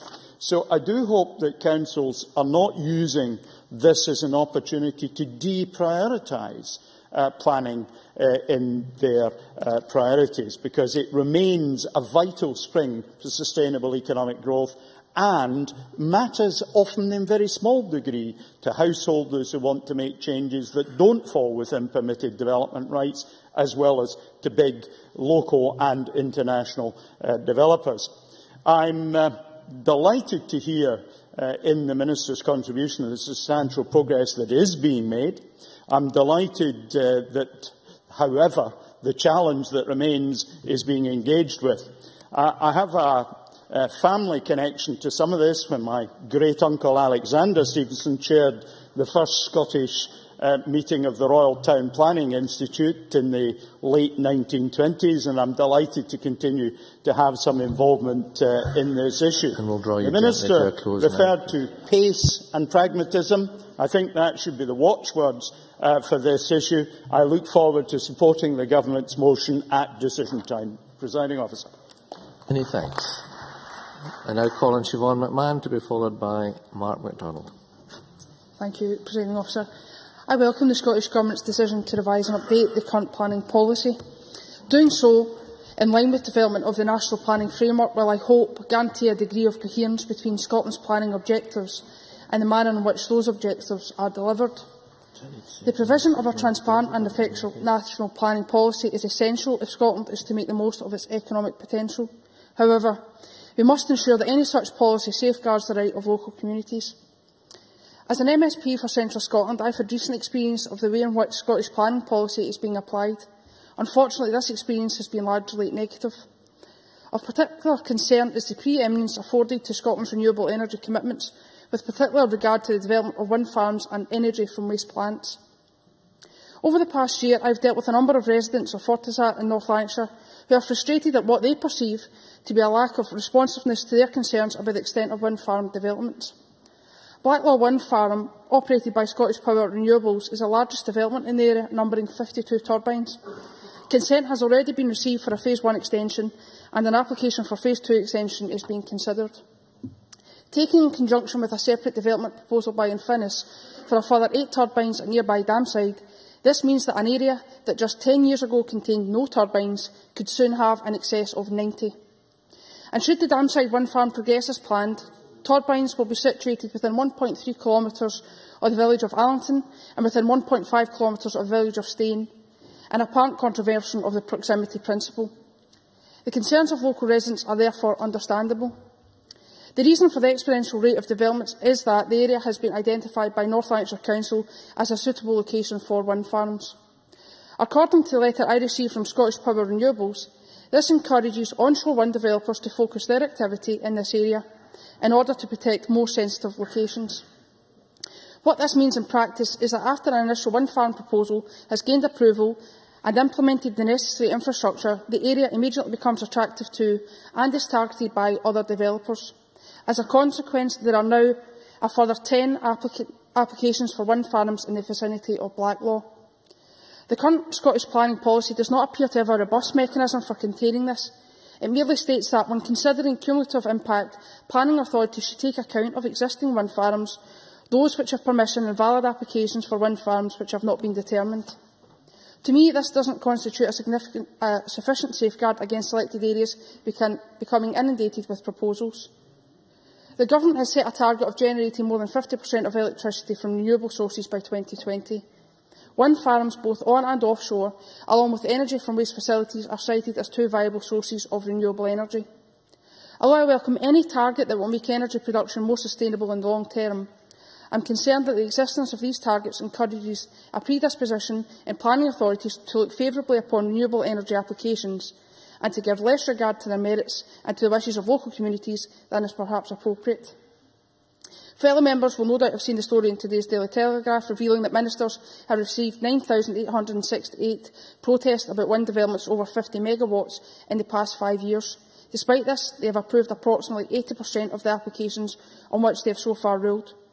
When I wrote to Mr Mackay at the request of my constituents to ask that he consider placing a moratorium on further wind farm developments in the Fortizat area, he said that such a move would be unprecedented, particularly as a mix of renewable energy sources are required in order that the Scottish Government achieve its ambitious targets for generating electricity from renewable sources. The Scottish Government has already announced its intention to allocate £637,000 towards helping planning authorities deal with wind farm proposals, an indication that anticipates an increase in applications. While I have no objection to wind farm developments per se, I am anxious that certain areas may become saturated to the detriment of local communities, and I urge the Minister to consider this closely in his updating of the current policy. Yes. Would the member find it helpful to understand that that figure, that financial support, is not necessarily to allow for the approvals of more applications, but to support the resources to analyse where it's appropriate that wind farms are sited? So it's to allow better consideration of wind farms, not necessarily approval, but in fact most of the time we agree with local authorities, and a majority of the time, as Chick Brodie mentioned, they agree with us. Siobhan McMahon. Clarification on that, and I just hope that in practice that is exactly what we see.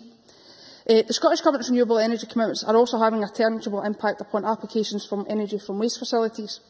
There have been a number of applications for such facilities in Lanarkshire, the most high profile being the proposal by Shore Energy to build a pyrolysis plant near Carnbrough and Monklands. Following a lengthy local consultation, the proposal was declined by North Lanarkshire Council's Planning and Transport Committee in March 2010 on a number of grounds, chief amongst them being that it was contrary to the local development plan and there was insufficient evidence that it would not be detrimental to the health of local community. However, this decision was overturned on appeal by Scottish Government reporters who stated that the incinerator was urgently needed in order to work towards zero waste policy targets. In reversing the decision, the reporters effectively dismissed over 6,000 objections received from local residents. Since then, a local protest group, Monklands Residents Against Pyrolysis Plants, MRAP, has fought an unstinting battle to reinstate North Lanarkshire Council's original judgment. Yes. Chick Brodie? Intervention. I hear all you say, and I would dispute some of the facts. But we know what Labour are against in terms of security of energy policy. Would you tell us what you're for? Siobhan McMahon. Well, as you started with, I dispute the facts. I really don't think there's any merit in that at all. What I am for, as I have stated in previous debates, particularly on these plants, and I've spoken 3 occasions on this, is to go with the renewable energy targets as it is, and the pyramid force, and not just simply go to the waste and certainly burning waste in the area. There are certainly things that we can do, and to use the renewable part a lot more effectively than is the case now, and I think we've put that on record many times, Mr Brodie. I understand that representatives of MRAP visited the Parliament on the 19th of December to present 2,600 Christmas cards to the First Minister requesting that he take action to stop the Carnbrough incinerator. I hope that they have at least been granted the courtesy of a response. This, of course, is not an isolated occurrence. Another application for a waste management facility, this time near Shotts, was approved by Scottish Government reporters on appeal, having initially been rejected by North Lanarkshire Council. Presiding Officer, in closing, I hope that the Scottish Government will ensure that respect for local democracy, whether exercised through local communities or local authorities, is a central part of the revised Scottish planning policy. I would also urge that the quest to meet renewable energy and zero waste targets, however laudable, is not placed before the needs and desires of local residents. Thank you. Thank you. Now call on Mark MacDonald to be followed by John Finney, a generous 6 minutes. Thank you very much, Presiding Officer. And like my colleague Stuart Stevenson, I too have a family interest in the planning system. My uncle's a joiner. But in relation to this debate, and I welcome this debate, I come at this debate from having been a local councillor in Aberdeen previously. And I know the Minister is always very keen to look at the example of Aberdeen City Council and the strong planning performance there. It wasn't always the case, however. When I first arrived at the Council in 2007, they were still operating on a local plan which dated from 1991 due to a legacy of inertia and incompetence by previous administrations to put in place a local plan. The process had been started by the previous administration in 2004 and was finally seen through. But what that led to was a system whereby you essentially had planning by appeal, where any application that was rejected by the Council was immediately appealed, and due to the lack of an updated local plan, it meant that the decision was more often in the hands of the Scottish Executive at the time, rather than it were in the hands of the local council and the planning committee, and that obviously led to frictions and also to bad publicity in relation to the planning process. Thankfully, a new local plan is now in place, and I think it was very well marshalled through by the previous administration. I hope that the current administration will continue on that theme. And one of the things which I was very enthusiastic about during my time at the Council and very supportive of was the charrette approach, which was mentioned. Indeed, one of the 3 charrettes proposed in the 2006 to 2010 period was cited in my council ward of Dicebox-Mundainston at the Granholm estate. It was an extremely large charrette which looked at developing not just a small planning area but also a wider community which would consist of several neighbourhoods. It was designed to form a comprehensive network as well, so the point was about placemaking, which I think is one of the themes that the Minister was discussing. The event brought together members of the community, interested groups, councillors, and brought together a whole range of council departments as well in order to look at the front end of the process. Now, while that meant that there was a large amount of time put in to the very outset of the process, the idea was that when planning applications are tabled, that will then streamline the process because there will have been so much input at the very beginning. And I think that the charrette approach, certainly based on the experience at the Granholm estate, is one that bears being looked at in terms of future developments in Scotland. It also provided for an opportunity to look at how you develop an area, how you develop a community, how you develop a sustainable community, rather than simply the old way of perhaps throwing up some houses without associated amenities or indeed business infrastructure. The idea was that this was a community in which people would be able to walk to and from school or to and from place of work or to and from various facilities, and where that was not possible, integrating a bus network into the community as well in order to allow for sustainable transport. But one of the things is that became clear during that process was that attitudes need to be changed as well. I remember at the local plan process the allocation of housing that had been set aside for Granholm, specifically as a result of the charrette process. An attempt was made by a councillor from the neighbouring ward to move all of that housing to other sites within the city rather than have it developed there, because they saw it as being an overburdening of the area in terms of housing, without thinking about what the charrette was trying to do and trying to achieve in terms of achieving a more sustainably developed community. In terms of the issues of transparency and accountability, I note the submission from Aberdeen and Grampian Chamber of Commerce, which I received.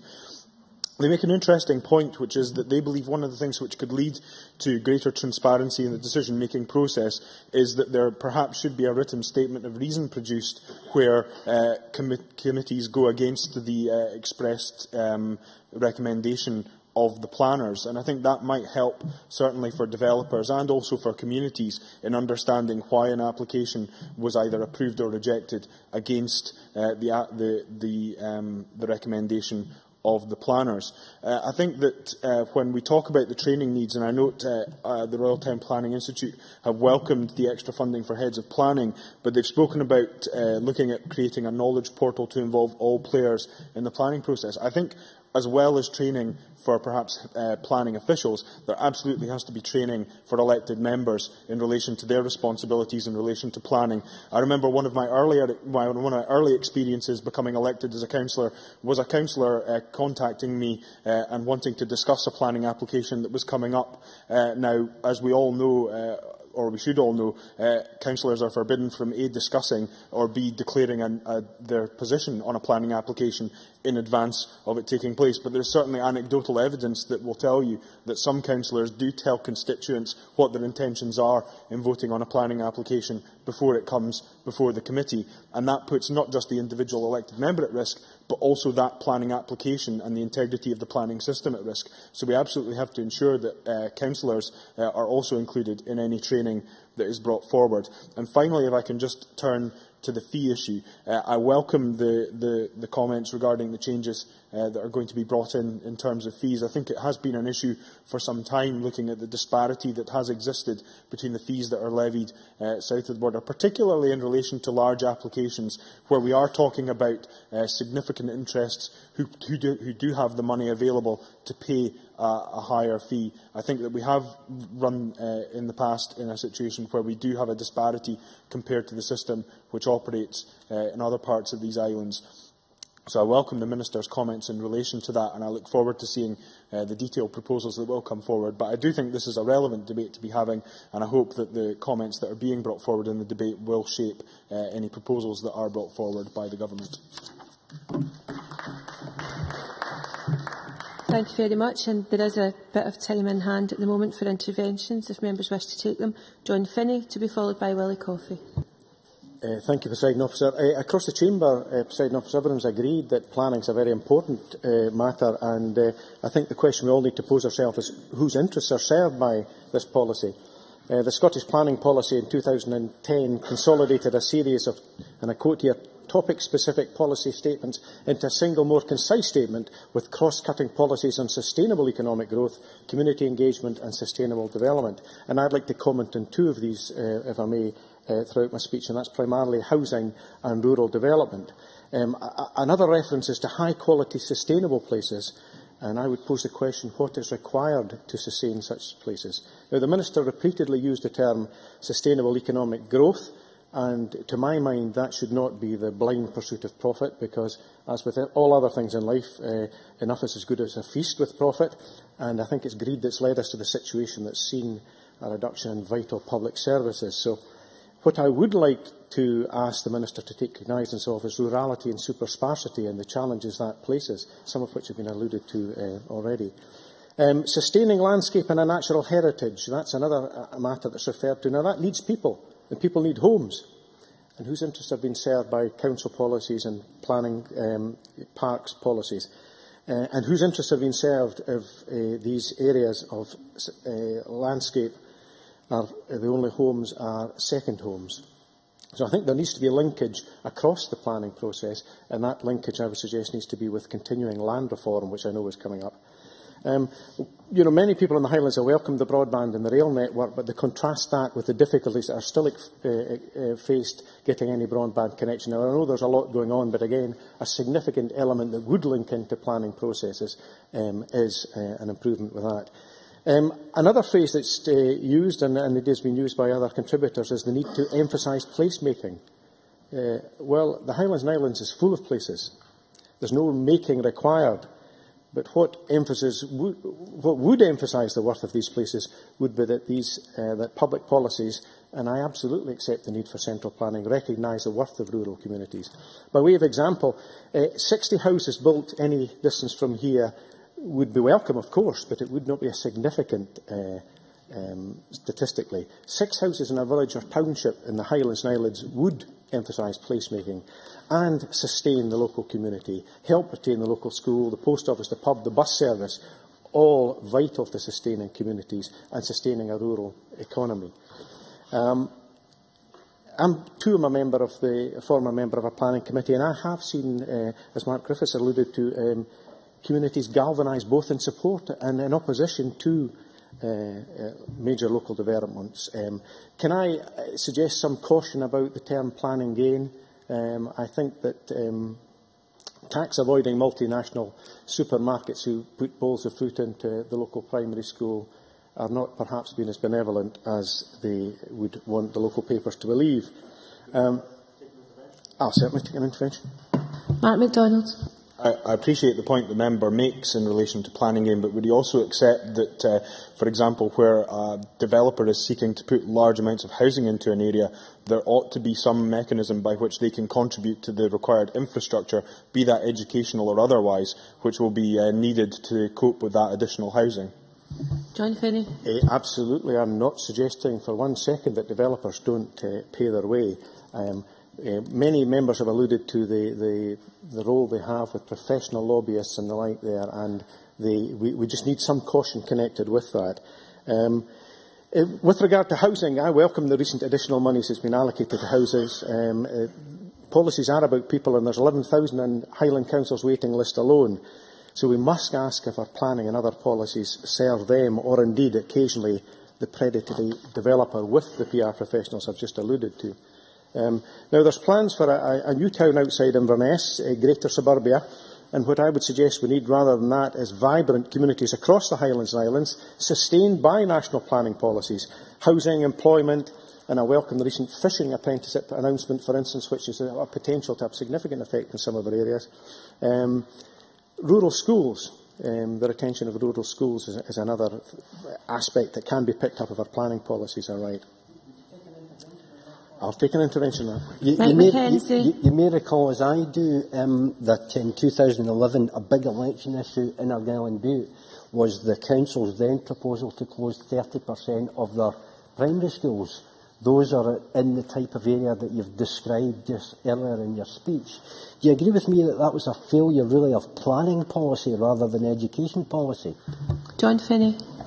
It was a failure of very forward thinking and a recognition that a school is at the heart of a community, and if we're going to retain genuine communities rather than just residential areas, we need to keep that. So yes, there were certainly failures. There's a number of matters I wanted to allude to. I'm grateful to the people who have provided a number of briefings. I'm certainly not going to have time now. The Aris Convention, Minister, I would very much like to hear your comments on that. The public's right to participate, we've heard. Welcome the charrette system. We need to have genuine public involvement there, and Mark Griffith's comments about the local development plans are absolutely right, as is the involvement of young people. Local issues can have national implications, and as one of the briefing papers referred to, bottom-up challenges versus national developments can take place without unduly undermining the value of national planning. I also agree with the requirement for local authorities to publish pre-application discussions with developers. I think that would bring some welcome transparency. There are finite resources, and I think there are challenges placed across departments. I wonder if the Minister also would respond to the view of the Scottish Wildlife Trust that having connection between nature reserves, for instance, is a national initiative on a planning framework that maybe wouldn't necessarily be seen as such. People have alluded to the hill tracks. Can we, and I indeed have been in touch with the Minister in recent days about that. I'm not reassured by the suggestion of best practice. I'm, in fact, far from reassured. Our hillsides are scarred by people who are too indolent to get off their backsides to go and destroy wildlife. So we need firm action there. The permitted development rights should not be allowed. It's a challenging post you have. That's an issue you have to address, Minister, and I would ask that you look at that, please.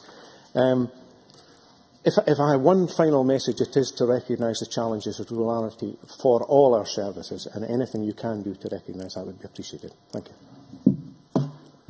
Thank you. I now call on Willie Coffey to be followed by Helen Eady. Thanks very much, Presiding Officer, and I'm delighted to be able to offer a contribution to the debate.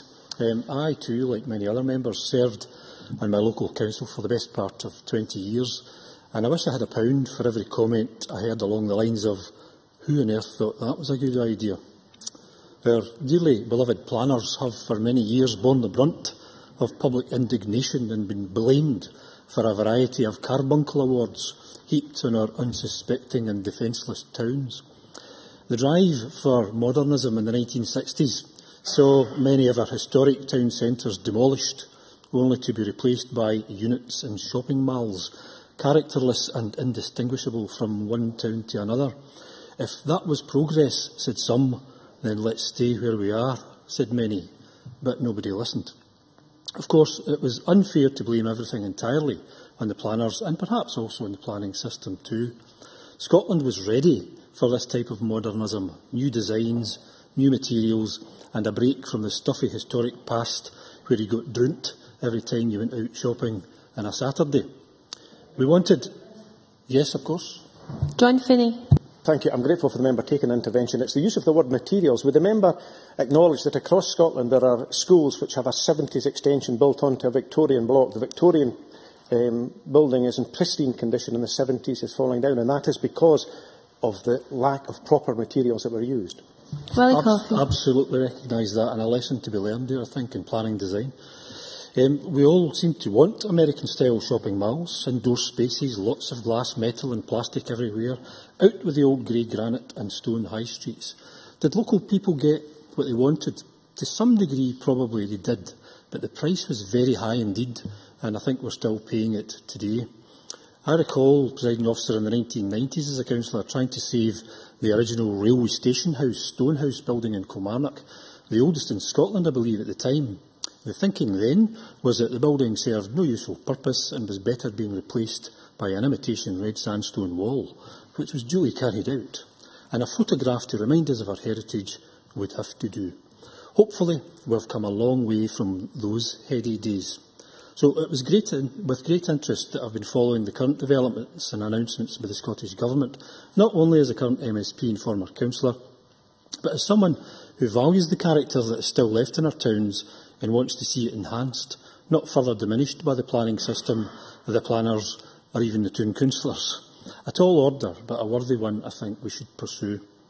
I'm pleased then to see the commitments to strengthening the role that local people, and young people in particular that have been mentioned by several members, will play in the planning process.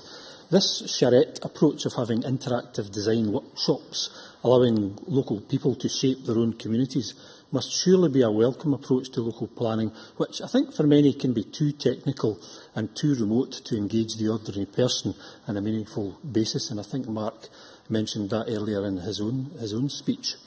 So I was pleased to hear colleagues with much more knowledge of the charrette process that were carried out in Dumfries, Fife and Aberdeen and elsewhere, confirming what I would expect to be a consequential benefit of these, where there might be fewer objections to development proposals when they reach the planning application stage. One of the greatest complaints I received as a local councillor was that local people rarely felt engaged with the planning process and took the view that by the time they heard about the local plan or planning applications, then everything was a done deal. The culture of change of direct and early engagement with stakeholders and communities and the commitment from the Minister to get more young people involved in planning is crucial and will really help us to get things right. The fees proposal seems to have struck the correct balance between providing enough funding to help bridge the gap identified by Audit Scotland on fees and expenditure, and at the same time managing the burden placed on applicants. With an additional £4 or £5 million coming to our planning authorities, this should go some way towards helping our councils to deliver the greater demands placed on them these days. The agreement with COSLA to monitor performance improvements should also help us to identify and assist authorities who do need help, and I see this as being a useful tool to aid performance improvement. Other colleagues have mentioned the proposals to simplify and streamline the process, and the Minister touched on that in his opening remarks, but whilst not losing the quality of output or the involvement of local communities, and that too is very welcome. Presiding Officer, some of the concerns expressed by consultees certainly chime with my experience as a local member, but I'm pleased to note that the Minister has acknowledged many of these and will hopefully set out more details in NPF3 in March and in the planning policy review that he announced a moment ago. One such concern, I feel, is the time taken to process applications is not consistent. That's maybe a good way of putting it. And many applicants are frustrated at the lack of a clear timetable for objectors to submit views and for the Council to determine applications. Progress on this will be very welcome indeed. A key concern for me that remains is how we can enable our local members or local councillors to participate in the planning application process at an early stage. Current advice in some authorities, perhaps all authorities, is that they should not, in order to retain their objectivity when it comes to committee. But our local members do carry the can if and when things go wrong, and their communities expect them to be involved. I would welcome a mechanism that permits local members to participate in the planning application stages. If perhaps along the lines of the charrettes we discussed earlier, then this may be the way to achieve this. In conclusion, Presiding Officer, the proposals set out by the Minister today are very welcome indeed and appear to have broad support across Scotland. Planning belongs to all of us, and we have a duty to our communities and our future communities to get it right. Meaningful engagement with local people to shape those future communities is the right approach. And whilst there have been some spectacular failures in the past, the proposals today, with community involvement at their heart, will give us a better chance of getting it right in the future. Thank you. Thank you very much. And I now call Helen Eadie to be followed by Christine Graham.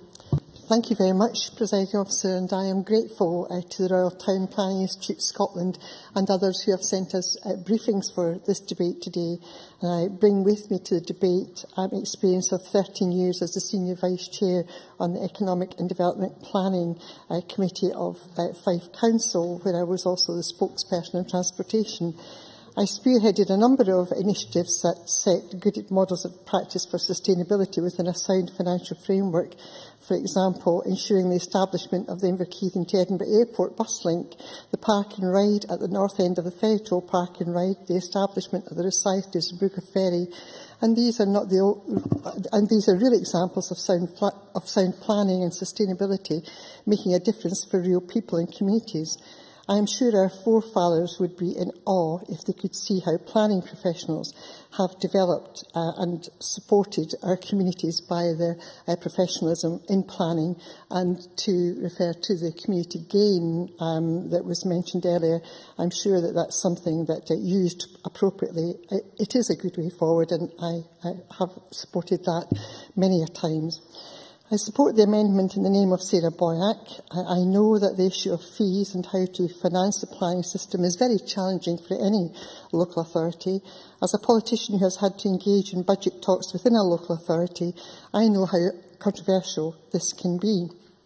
I know too that fracking has been the focus of huge debate right across Europe. I know, for example, that in Bulgaria, there's parts of Bulgaria where they have prohibited fracking to take place, and indeed there was one other country as well mentioned in the report that I read, and I know that at a European environment level at the European Parliament, there is discussion and debate with European commissioners there at that level, and serious concerns are being expressed by many people across Europe, both from those who wish to develop, but also from those who are very concerned about the impact on the environment. Enticing developers to invest in communities is paramount, but it is essential that there must be a level playing field across Scotland, but acknowledging that there has to be flexibility too. But I read with interest the Manifesto for People, Power and Planning, the Planning Democracy Manifesto, which calls for well-resourced systems to ensure sound engagement by the public. And we've heard examples today of where that sound engagement has taken place. It also sought an appeals process of the third-party sort. They actually call it a right of community appeal, and I think that's something that should be revisited in debate by many of us here in this Parliament. It's been debated before. I think it needs to be extensively debated again. I welcome the news that the Scottish Government is to award £36,000 to Planning Aid Scotland, and in addition to its existing resources. I have used Planning Aid Scotland time and time again. I think it's a tremendous resource for our communities and applaud the work of that agency. In the last 2 or 3 years, I have been party to discussions in which developers have brought forward for plans for up to £500 million of development in Rosyth, with the potential for up to 3,000 jobs. Yet, governments, both at central government level and at local level, alas, did not help to make those jobs happen in the developments. We still have ground that lies fallow in Rosyth. In my mind, there has to be a balance between recognising the realities of life, and that is to ensure the possibility of earning a livelihood by economic development with environmental issues that could arise if there is not a sound framework in place. Both I and my constituents are frustrated at the time, as was said by Willie Coffey, quite rightly in my opinion, the time being taken to determine applications, for example, like the Babcock terminal at Rosyth, which must now be in the excess of almost 2 years of being in the planning process. This is disappointing, to put it mildly. The Scottish Government has said it will pursue a statutory mechanism to punish authorities who underperform in the longer term. There are members of the public who will be disappointed about this because they will feel, as a taxpayer, that they are being unfairly taxed a second time. There are other ways to improve performance, carrots as well as sticks. Perhaps financial rewards for best performers might be a more positive way forward, or as the Royal Town Planning Institute for Scotland also said, that it is a way of actually learning from each other and actually teaching each other how we can actually make progress for the poorer performances. On the charrettes issue, I mean, I know that in Lochgelly, in Fife, this was tried, but the criticism there, and the local newspapers were full of criticism, was that the loop was just never closed, and that's one of the issues that needs to be learned from charrettes. It's all very well to have exercises where we go out and ask the public for their views, but there must be a way of closing that loop and providing the full information, and that was at the time when the SNP were in control in Fife. And I have to say that although Claudia is not here for this part of the debate, I absolutely agree with the point that she made about serial offenders. I know in my own locality in St David's Bay in Fife we have a serial offender, in my opinion. His name is Edie Cairns. Absolutely no relation, Jim, I'm sure, to either you or to me, but I have to say that he is definitely a serial offender, and I hope if that application comes across the Minister of Defence, he will look at the flooding issues, because if ever there was a place in life that is likely to be absolutely overwhelmed by flooding, it's that spot, and that's my principal objection to development there. My own view is that we are extremely lucky as a nation to have so many individuals across Scotland who work so hard when they come home from their day job to get their heads around a complex planning system. We are lucky too to have the range of professionals who are generally eager to be positive in responding to the concerns of the public. I have had the good fortune to travel extensively, and I have seen some horrendous development where planning laws are not what we have come to expect. If we look at Sweden's model, where new developments for housing come with schools, GP surgeries, dental clinics, police provision, they come as an integral part of the plan, and contrast that with much of Scotland, where so much is retrofitted or bolted on with inappropriate levels of consideration, providing for sometimes poorly placed facility. Now, there was an exchange between Sarah Boyack and Jamie Hepburn about the Royal Town Planning Institute Scotland. Having read the briefing, I would simply comment that the use of language in the briefing is interesting. Frequently, the use of generally welcomed is used in various sections, in others simply welcomed. This might infer qualification where it is generally welcome, and where it is welcomed, it could be construed that this is absolute. So I read their briefing mindful that this was not total endorsement of the government's proposals, but that the Minister and his colleagues need to think more carefully where it is a general welcome. Thank you very much, Presiding Officer. Thank you. I now call Christine Graham. Thank you very much, Deputy Presiding Officer. So I have to say I come here as a partial conscript, well out of my comfort zone with all these ex-councillors know all about planning. I didn't even know what a charrette was. I've probably been at one and never known it. Anyway, many of us have constituency cases, both individual and community, where planning is a huge and stressful issue. So I'm going to come at this basically from the community point of view. It still happens, and I will be reprising things others have said. After all, I think I'm about the 100th speaker in this debate. It still happens too often that communities are often unaware of a proposed development until the 11th hour. Sometimes developers don't even bother with neighbourhood notification, don't care, just get on with it and get away with it. So I'm looking very carefully at what's said here, and I've already taken the Minister up on this in an intervention, I think it was earlier in the day, at page 4 of the Planning Reform Next Steps, where it says the views varied about the desirability of a more efficient system, with some concern that more streamlined procedures may be at the expense of quality of output and community participation. I'm coming back to that, because you've said, Minister, we have laid legislation in Parliament to amend the Planning Act, in particular, removing the requirement to carry out pre-application consultation when amending a condition associated with a major development. Two weasel words there. Amending. Now, what does amendment mean? Taking out a preposition might be a very important preposition, or conjunction, putting an and for a but. And what does major, what does a condition mean? What would that condition be? You see the real range of conditions, all kinds of substantive and little amendments that take place. And my concern here is, I'm going to go back to third-party community right of appeal that Helen Eady raised, because I happened to be, many years ago, on the Communities Committee where we argued for a community right of appeal in very limited circumstances, and this was one of them. And that was rejected by the then Labour Liberal administration. It was actually not many in our party agreed with it. But we're back to this, where a community, the whole idea of pre-consultation was to ditch the idea of third-party rights of appeal or community rights of appeal, because everybody was getting a fair shot. This seems to me to be taking that away from people. And maybe I'm wrong. I look forward to seeing what comes forward, but there's difficulties in the word amend and condition. For me, these are difficulties. Planning aid. I have a lot of time for planning aid, but it's a mystery to me how many communities don't know about them.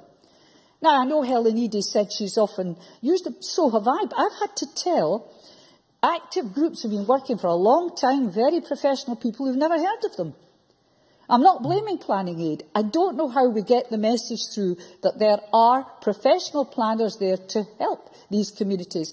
And so while I welcome the money going to planning aid, I have to say somehow we have to make the people who are facing developers and local authorities much more aware of them. Enforcement.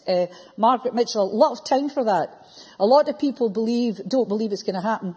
If they're told the developer has to screen the site to stop dust and all that going past, and it doesn't happen, and they complain, they think, well, that was going to happen anyway. They promised it, but they didn't do, or promised they would put a row of trees at 10 feet high, forget the high hedges, these are important ones, to screen some hideous thing. Then, and it doesn't happen, they've got to go through hoops to try and enforce. So you're absolutely right. They must have, and I have great sympathy for that, must actually have sympathy that enforcement means what it says during the development and post-development. Now, some wee bits and pieces. I don't know much about how you enforce or persuade local authorities to develop on brownfield sites, but I'd like to see more of that happening rather than encroaching on greenfield. I'd also like to know what would happen, and it seems to me this happens, a local development plan, people get involved in it, local development plan is put in place, and then the councillors sort of walk away from it and do things that aren't on the local development plan. So what was the point in people getting involved in the first place? Another important point is the taking account, this was in the news this morning, but we all knew this would happen, taking account on the impact of town centres, I think this was mentioned by Willie Coffey, of these out-of-town retail developments. Even in Galashiels, which is not an out-of-town development, we have a major Asda, a huge Tesco, and of course the main streets, the wee shops are withering on the vine. Now, everybody is hypocritical about supermarkets. They go into them in the shop and then they say, but I've lost my fishmongers and my greengrocers. But I think we have to take account of, if this is going to be the path for town centres, what are planners thinking about in the wider spectrum when they're doing this at one of these charrettes? I'm going to Google in and see how often that's used, that word. So, planning gain. I'm going to pick up also on John Finney with planning gain. Very, very important. I agree it's not all good news, but it is good news, for instance, in the borders where there's planning gain on the land and development towards the Borders Railway, because these houses will be more valuable. They'll sell, the land's more valuable, the houses are more valuable because of the railway. So sometimes it's extremely appropriate. Lego land houses, I think that was Willie Coffey raised design. I hate them. Bright, ubiquitous brick, wherever you go, it's got nothing to do with what that place was like to start with. Where you've got semi-dressed stone in Edinburgh, you've got granite of Aberdeen, you go into places and it's sympathetic design that grew up. The Victorians and Edwardians have a lot to commend them. What have we got? We've got the Calla Holmes, Persimmon and so on, just plonking down the same design, the same outside, wherever, and they are horrible. I don't want to insult my constituents. They're probably really nice inside, but they don't even weather. They don't even weather. They don't grow moss. Finally, the last point I want to make is prohibiting councillors from taking any active part in planning applications in their wards. The wards are much bigger now. I think we have to look at that again, because people don't understand how the democratically elected members can't open their mouths. Thank you. Thank you very much. That brings us to closing speeches, and I call on Alex Johnson with up to 7 minutes. Thank you, Deputy Presiding Officer. There have been many carefully chosen words in this debate today, but it's always nice to hear Christine Graham speak from the heart. Planning touches all our lives, from the neighbour who wants to build an extension to his house to the astonishingly slow progress of the Aberdeen Western Peripheral route. It's a process that we all rely on to allow us to have our say in developments which impact on our communities, but it's also a system that has been under pressure and underfunded for too long. I think the cracks are beginning to show. The average time taken to reach a decision on major housing developments now in Scotland is 83 weeks. In Aberdeenshire, in my own backyard, that figure is 112 weeks. At a time when construction jobs are being lost and people are looking to get onto or get up the housing ladder, reaching a planning decision on new homes can take 2 years. In November last year, when I questioned the Minister about delays in the planning system and the consequent effect on jobs, I was heartened to be told that officials would be looking into it. But it seems to me that this process might take almost as long as the planning process itself. One of the many reasons for this crisis is the number of wind farm applications that councils across Scotland are currently facing. In the Government's motion for this debate, the Minister notes the extra funds which have been allocated to councils to help them deal with wind farm applications. However, the planning system is not just about determining housing, industrial and infrastructure decisions. It's also about local decisions being made from within communities that will be affected. In my view, it's disingenuous to point to the point of duplicity for the Scottish Government to disperse funds to deal with wind farm applications, only for the same Scottish Government to then overturn the decisions of local councils that it doesn't agree with. Indeed, I will. Minister. Would the member not recognise the fact that's been repeated in the Chamber a number of times today, that in a majority of cases on appeal the Scottish Government agrees with local authorities, and so too on the decisions that Scottish Government determines under Section 36. And a majority of times the local authorities agree with us. Ali Johnson. I carefully did not make the claim to which he refers. And if he looks at what I said in the official record, he will see that. But I believe that this demonstrates the kind of creeping centralisation for which this Government is becoming synonymous, as they draw powers back to Edinburgh, which should lie with local communities. And all this time when the cost of submitting an application and the cost to local authorities of processing it is fast becoming prohibitive. I'll try and make some progress at this stage. The Scottish Government tells us that the increase in fees will generate up to £5 million to support the work of planning authorities. On the face of it, that would be a welcome boost to getting things moving again. Until we look to the Audit Scotland report from 2011, which noted that even in 2009-10, before the wind farm applications reached their current peak, that there was a shortfall of almost £21 million between the amount charged in fees and the amount the Scottish Government allocated to local authorities to fund the planning process. This should set alarm bells ringing on two fronts.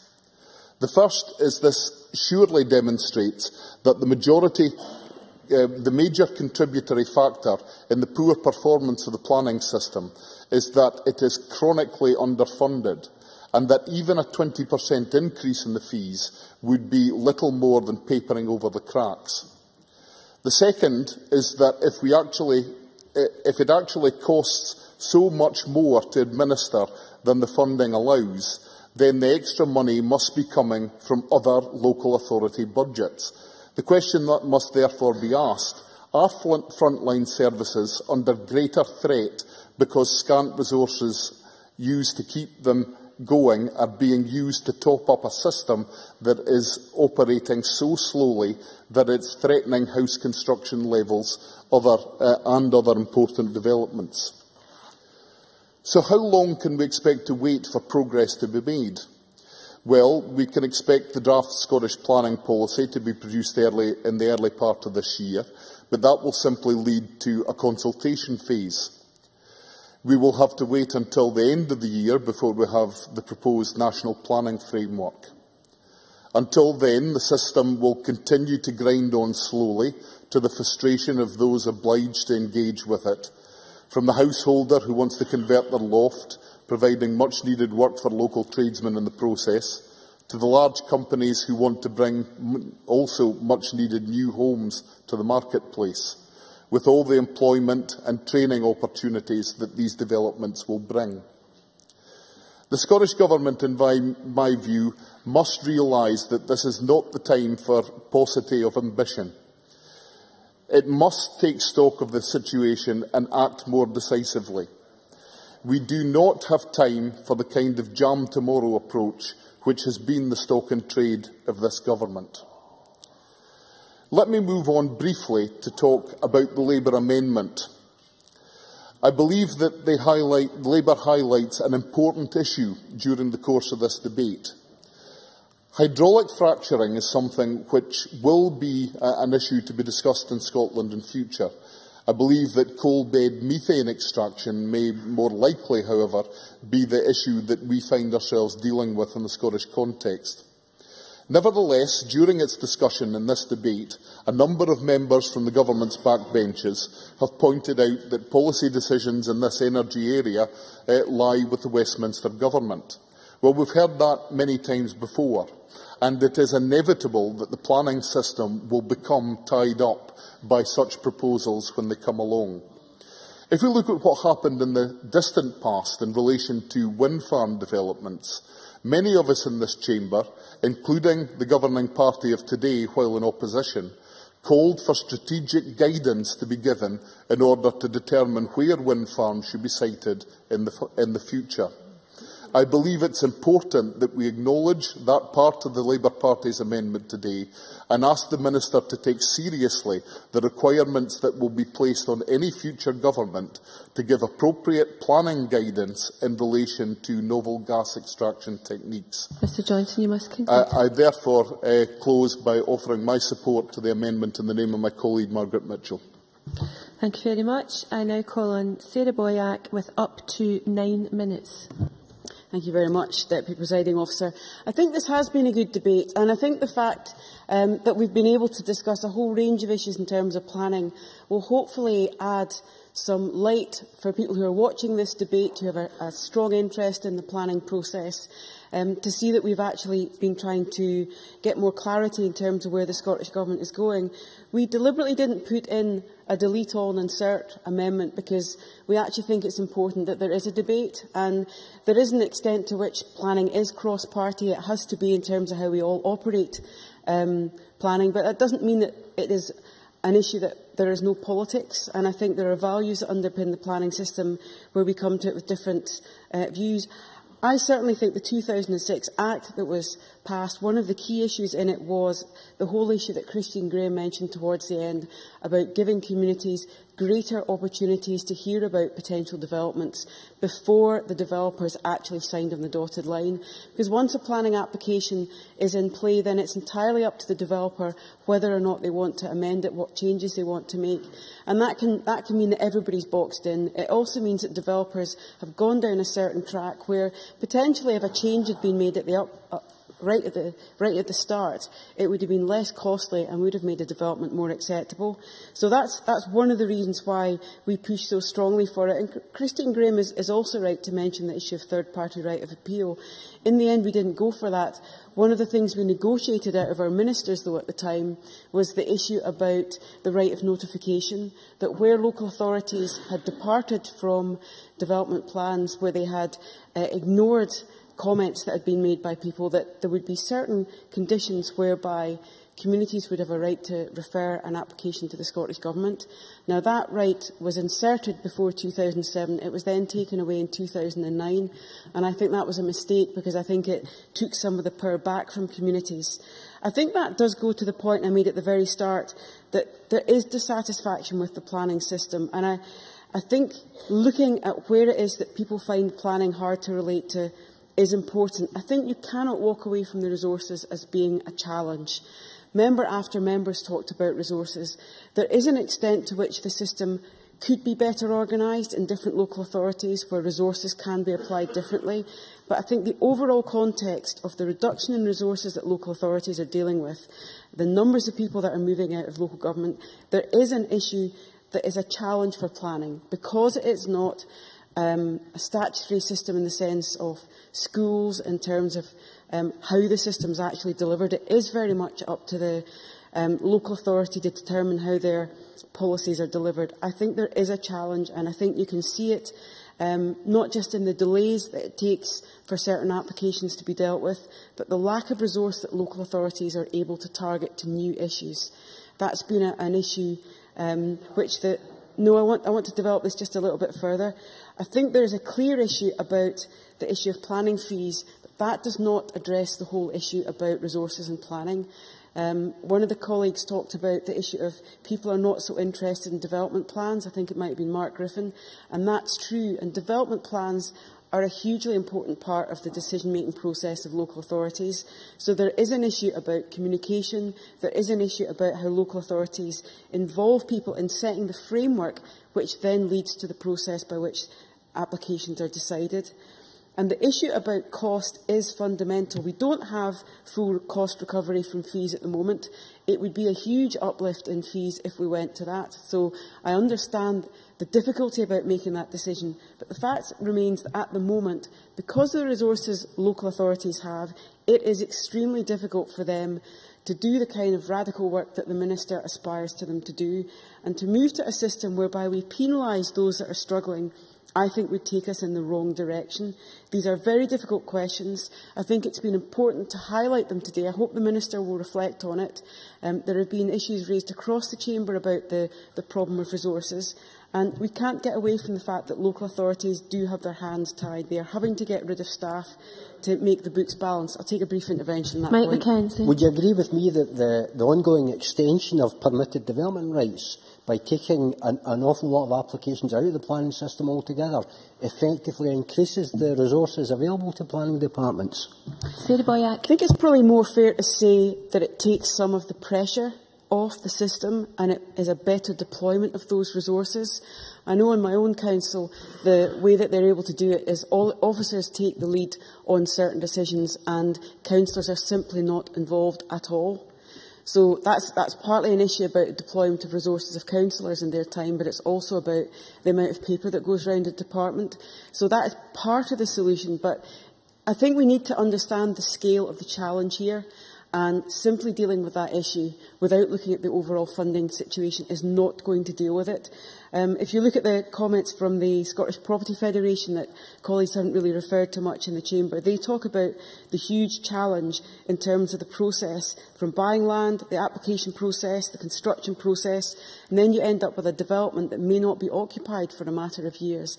It is hugely costly. So I think the working party that the Minister has set up is hugely important because at the moment, councils cannot afford to resource the system that we need if we're going to meet the targets that the Minister talks about them aspiring to. And that's simply the problem. That's where we are at the moment. So small amounts of new money to renewables are helpful to let those local authorities deal with the situation in a one-off sense, but it is not going to deal with the processing of major applications that have significant traffic, environmental impact assessment papers that need to be processed, never mind the consultation process. So I don't think the solution the Minister has come up with is going to solve it in the long run. I think more political discussion is required. The other major point that we put in our amendment was about fracking. Now, I make the point in this debate because my colleague Claire Baker and Claudia Beamish have done a lot of research. They have gone round local authorities, and the problem is that there is both a planning and a licensing aspect to this. And it is not simple to say that if it's one type of development, it's in one box, if it's another type, it's in another box. The problem is those developments cross over the regulatory regimes of planning and licensing. And the research we've carried out is that it is complicated, that local authorities are granting permission through their delegated powers for borehole drilling, which is used to extract coal bed methane and for exploratory work. For hydraulic fracturing to begin, the operator needs a licence from DEC, a licence from SEPA and a licence from the HSE. But it is not always clear whether local authorities have got a further scrutiny role if the activity is to move from exploratory or extraction fracking to the use of hydraulic fracturing. There are questions that need to be asked. And in surveying local authorities, we are convinced that it requires the Minister to look at this further. We wanted to highlight the confusion today, the lack of democratic accountability and scrutiny, and we think guidelines are needed from the Scottish Government.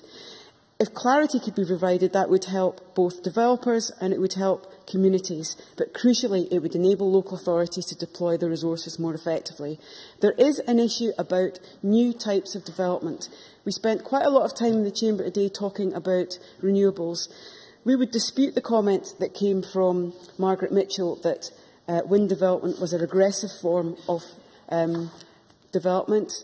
We just simply don't accept that. The challenge is that because of the number of developments that are being proposed, it's hard for local authorities to deal with them, it's hard for communities to keep up, and the issue of serial developments happening in an area does mean that there are major concerns about development and the scale of development. I'm afraid the member has to come to a conclusion. That is the key issue.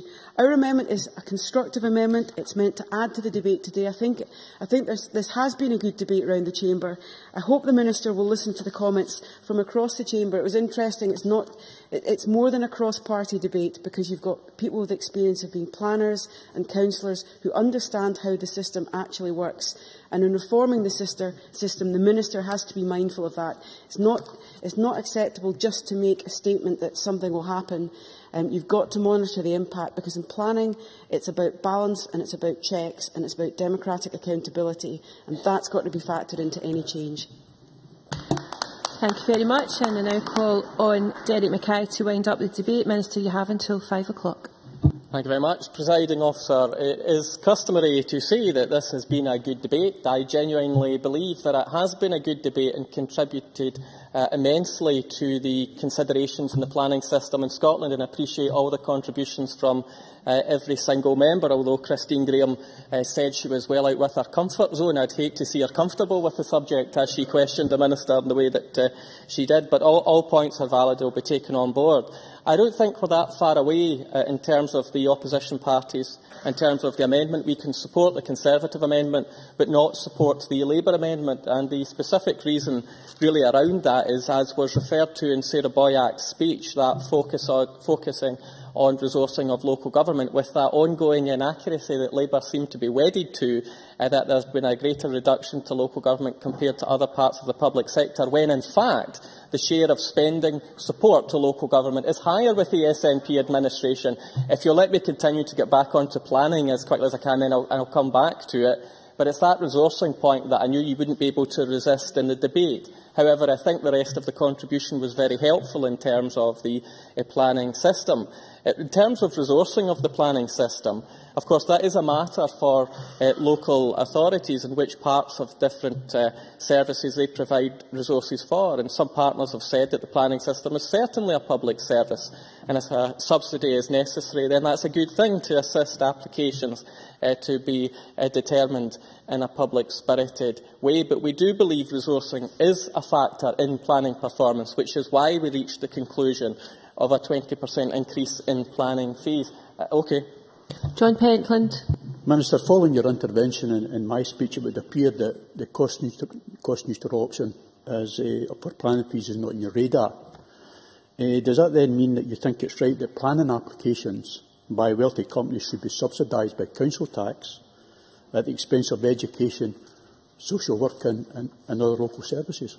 Minister. I'd make 2 points. The first one is, Mr Pentland, where were you when the Public Health Supplement was going through the Scottish Parliament? And we were happy to put a levy on those larger operators to contribute to preventative spend, which the Labour Party wanted to avoid in terms of the large retailers.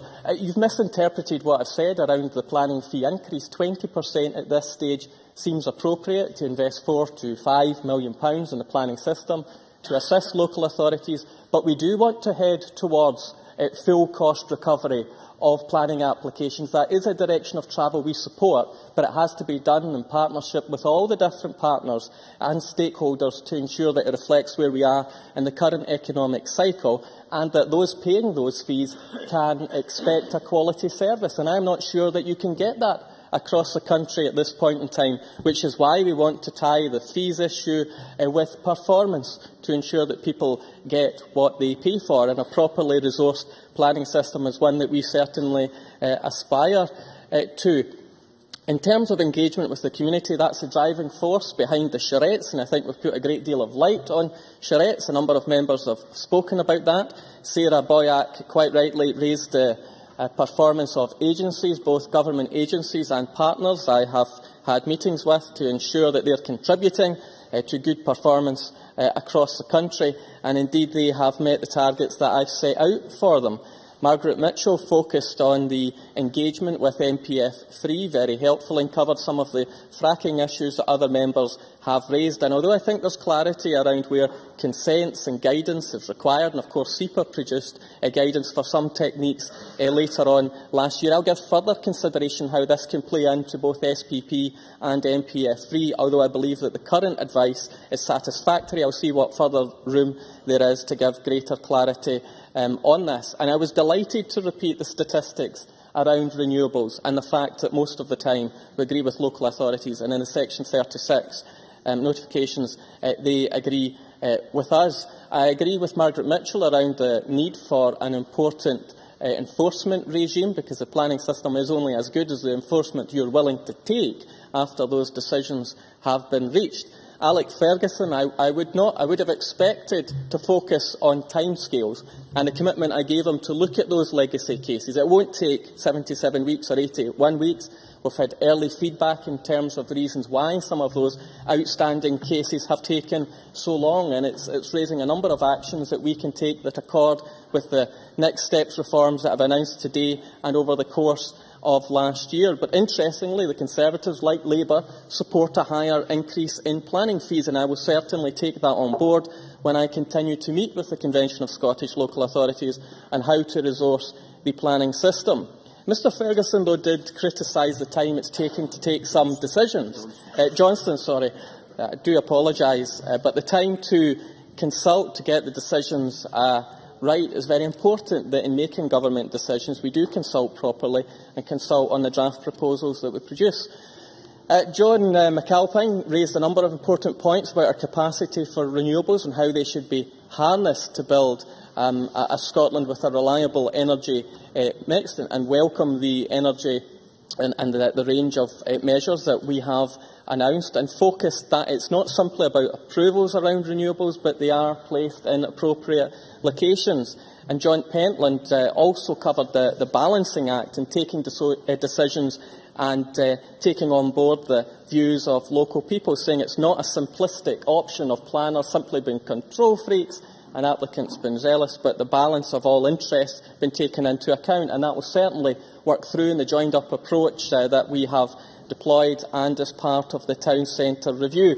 And the shameless pitch for Ravenscraig to be part of MPF3 will be noted as part of that ongoing consultation. Chick Brodie covered the issues of the partnerships, the economic partnerships, very helpfully in Ayrshire.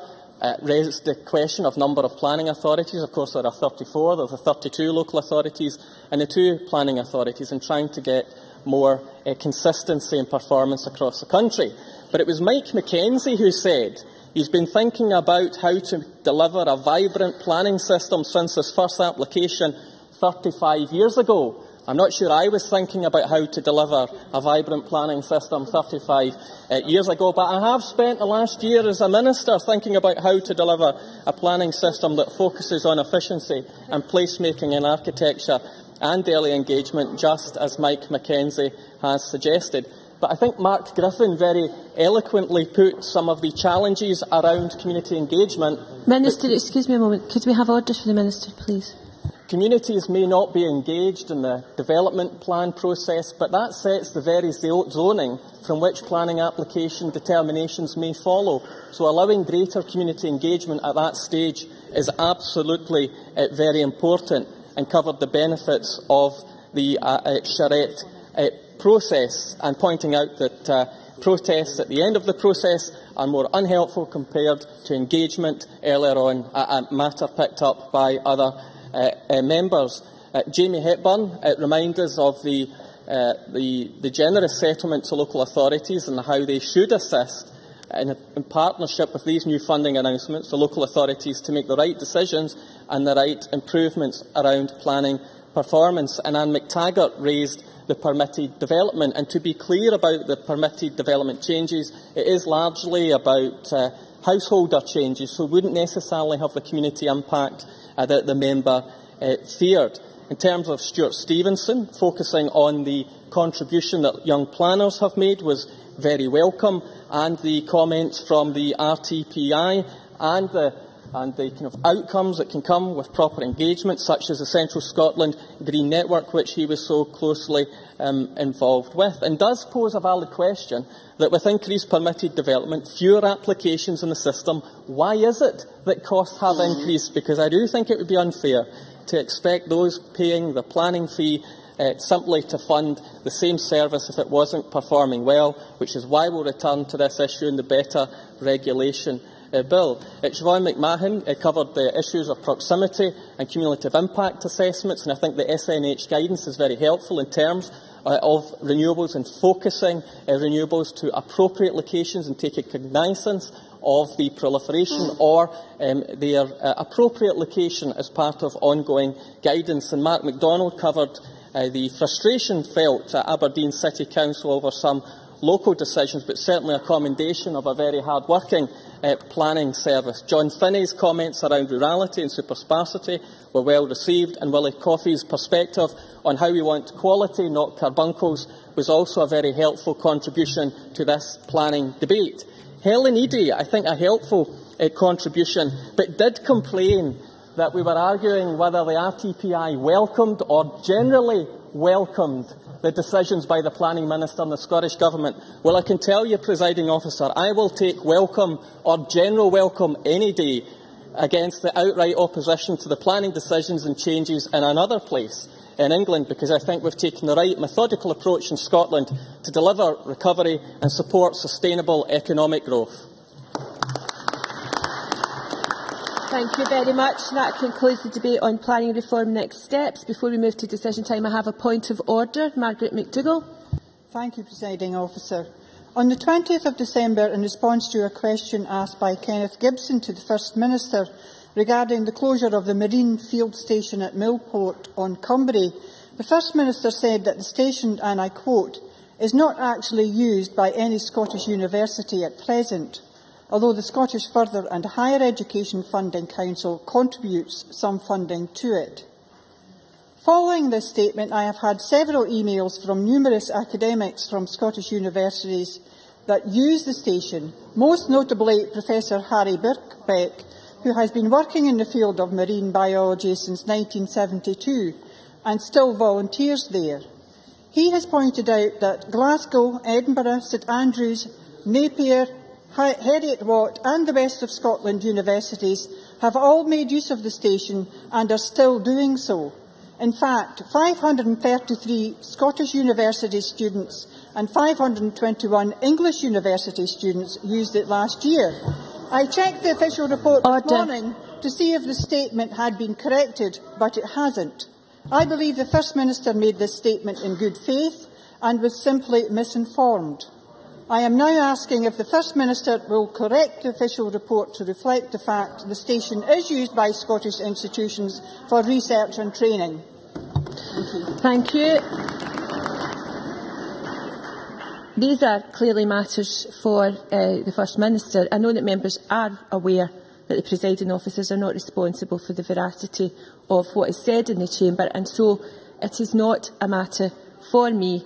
However, members are also aware of the recent revisions to the process, and if any member at any time does inadvertently make a mistake, then there are procedures there to correct the record. Thank you, and we now move to decision time.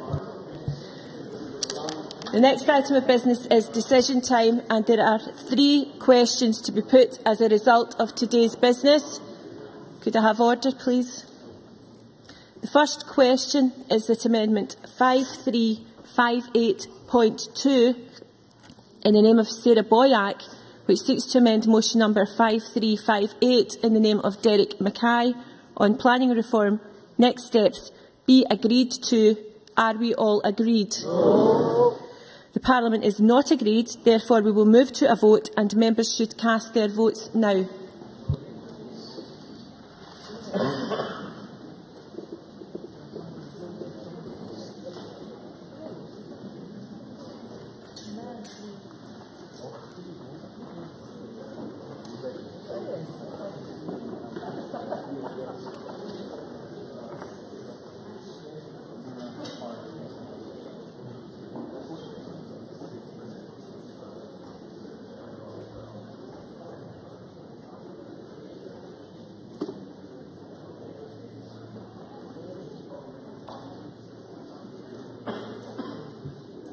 Order.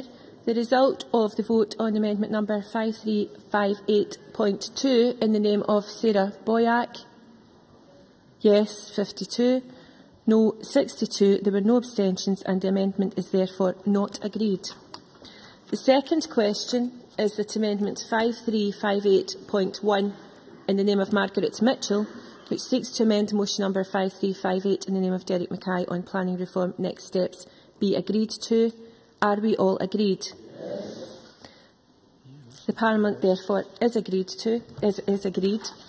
And therefore the third question is that motion 5358 in the name of Derek Mackay as amended on planning reform next steps be agreed to. Are we all agreed? Yes. The Parliament is agreed and that concludes decision time. We will now move on to members' business and I would ask members who are leaving the chamber to do so quickly and quietly, please.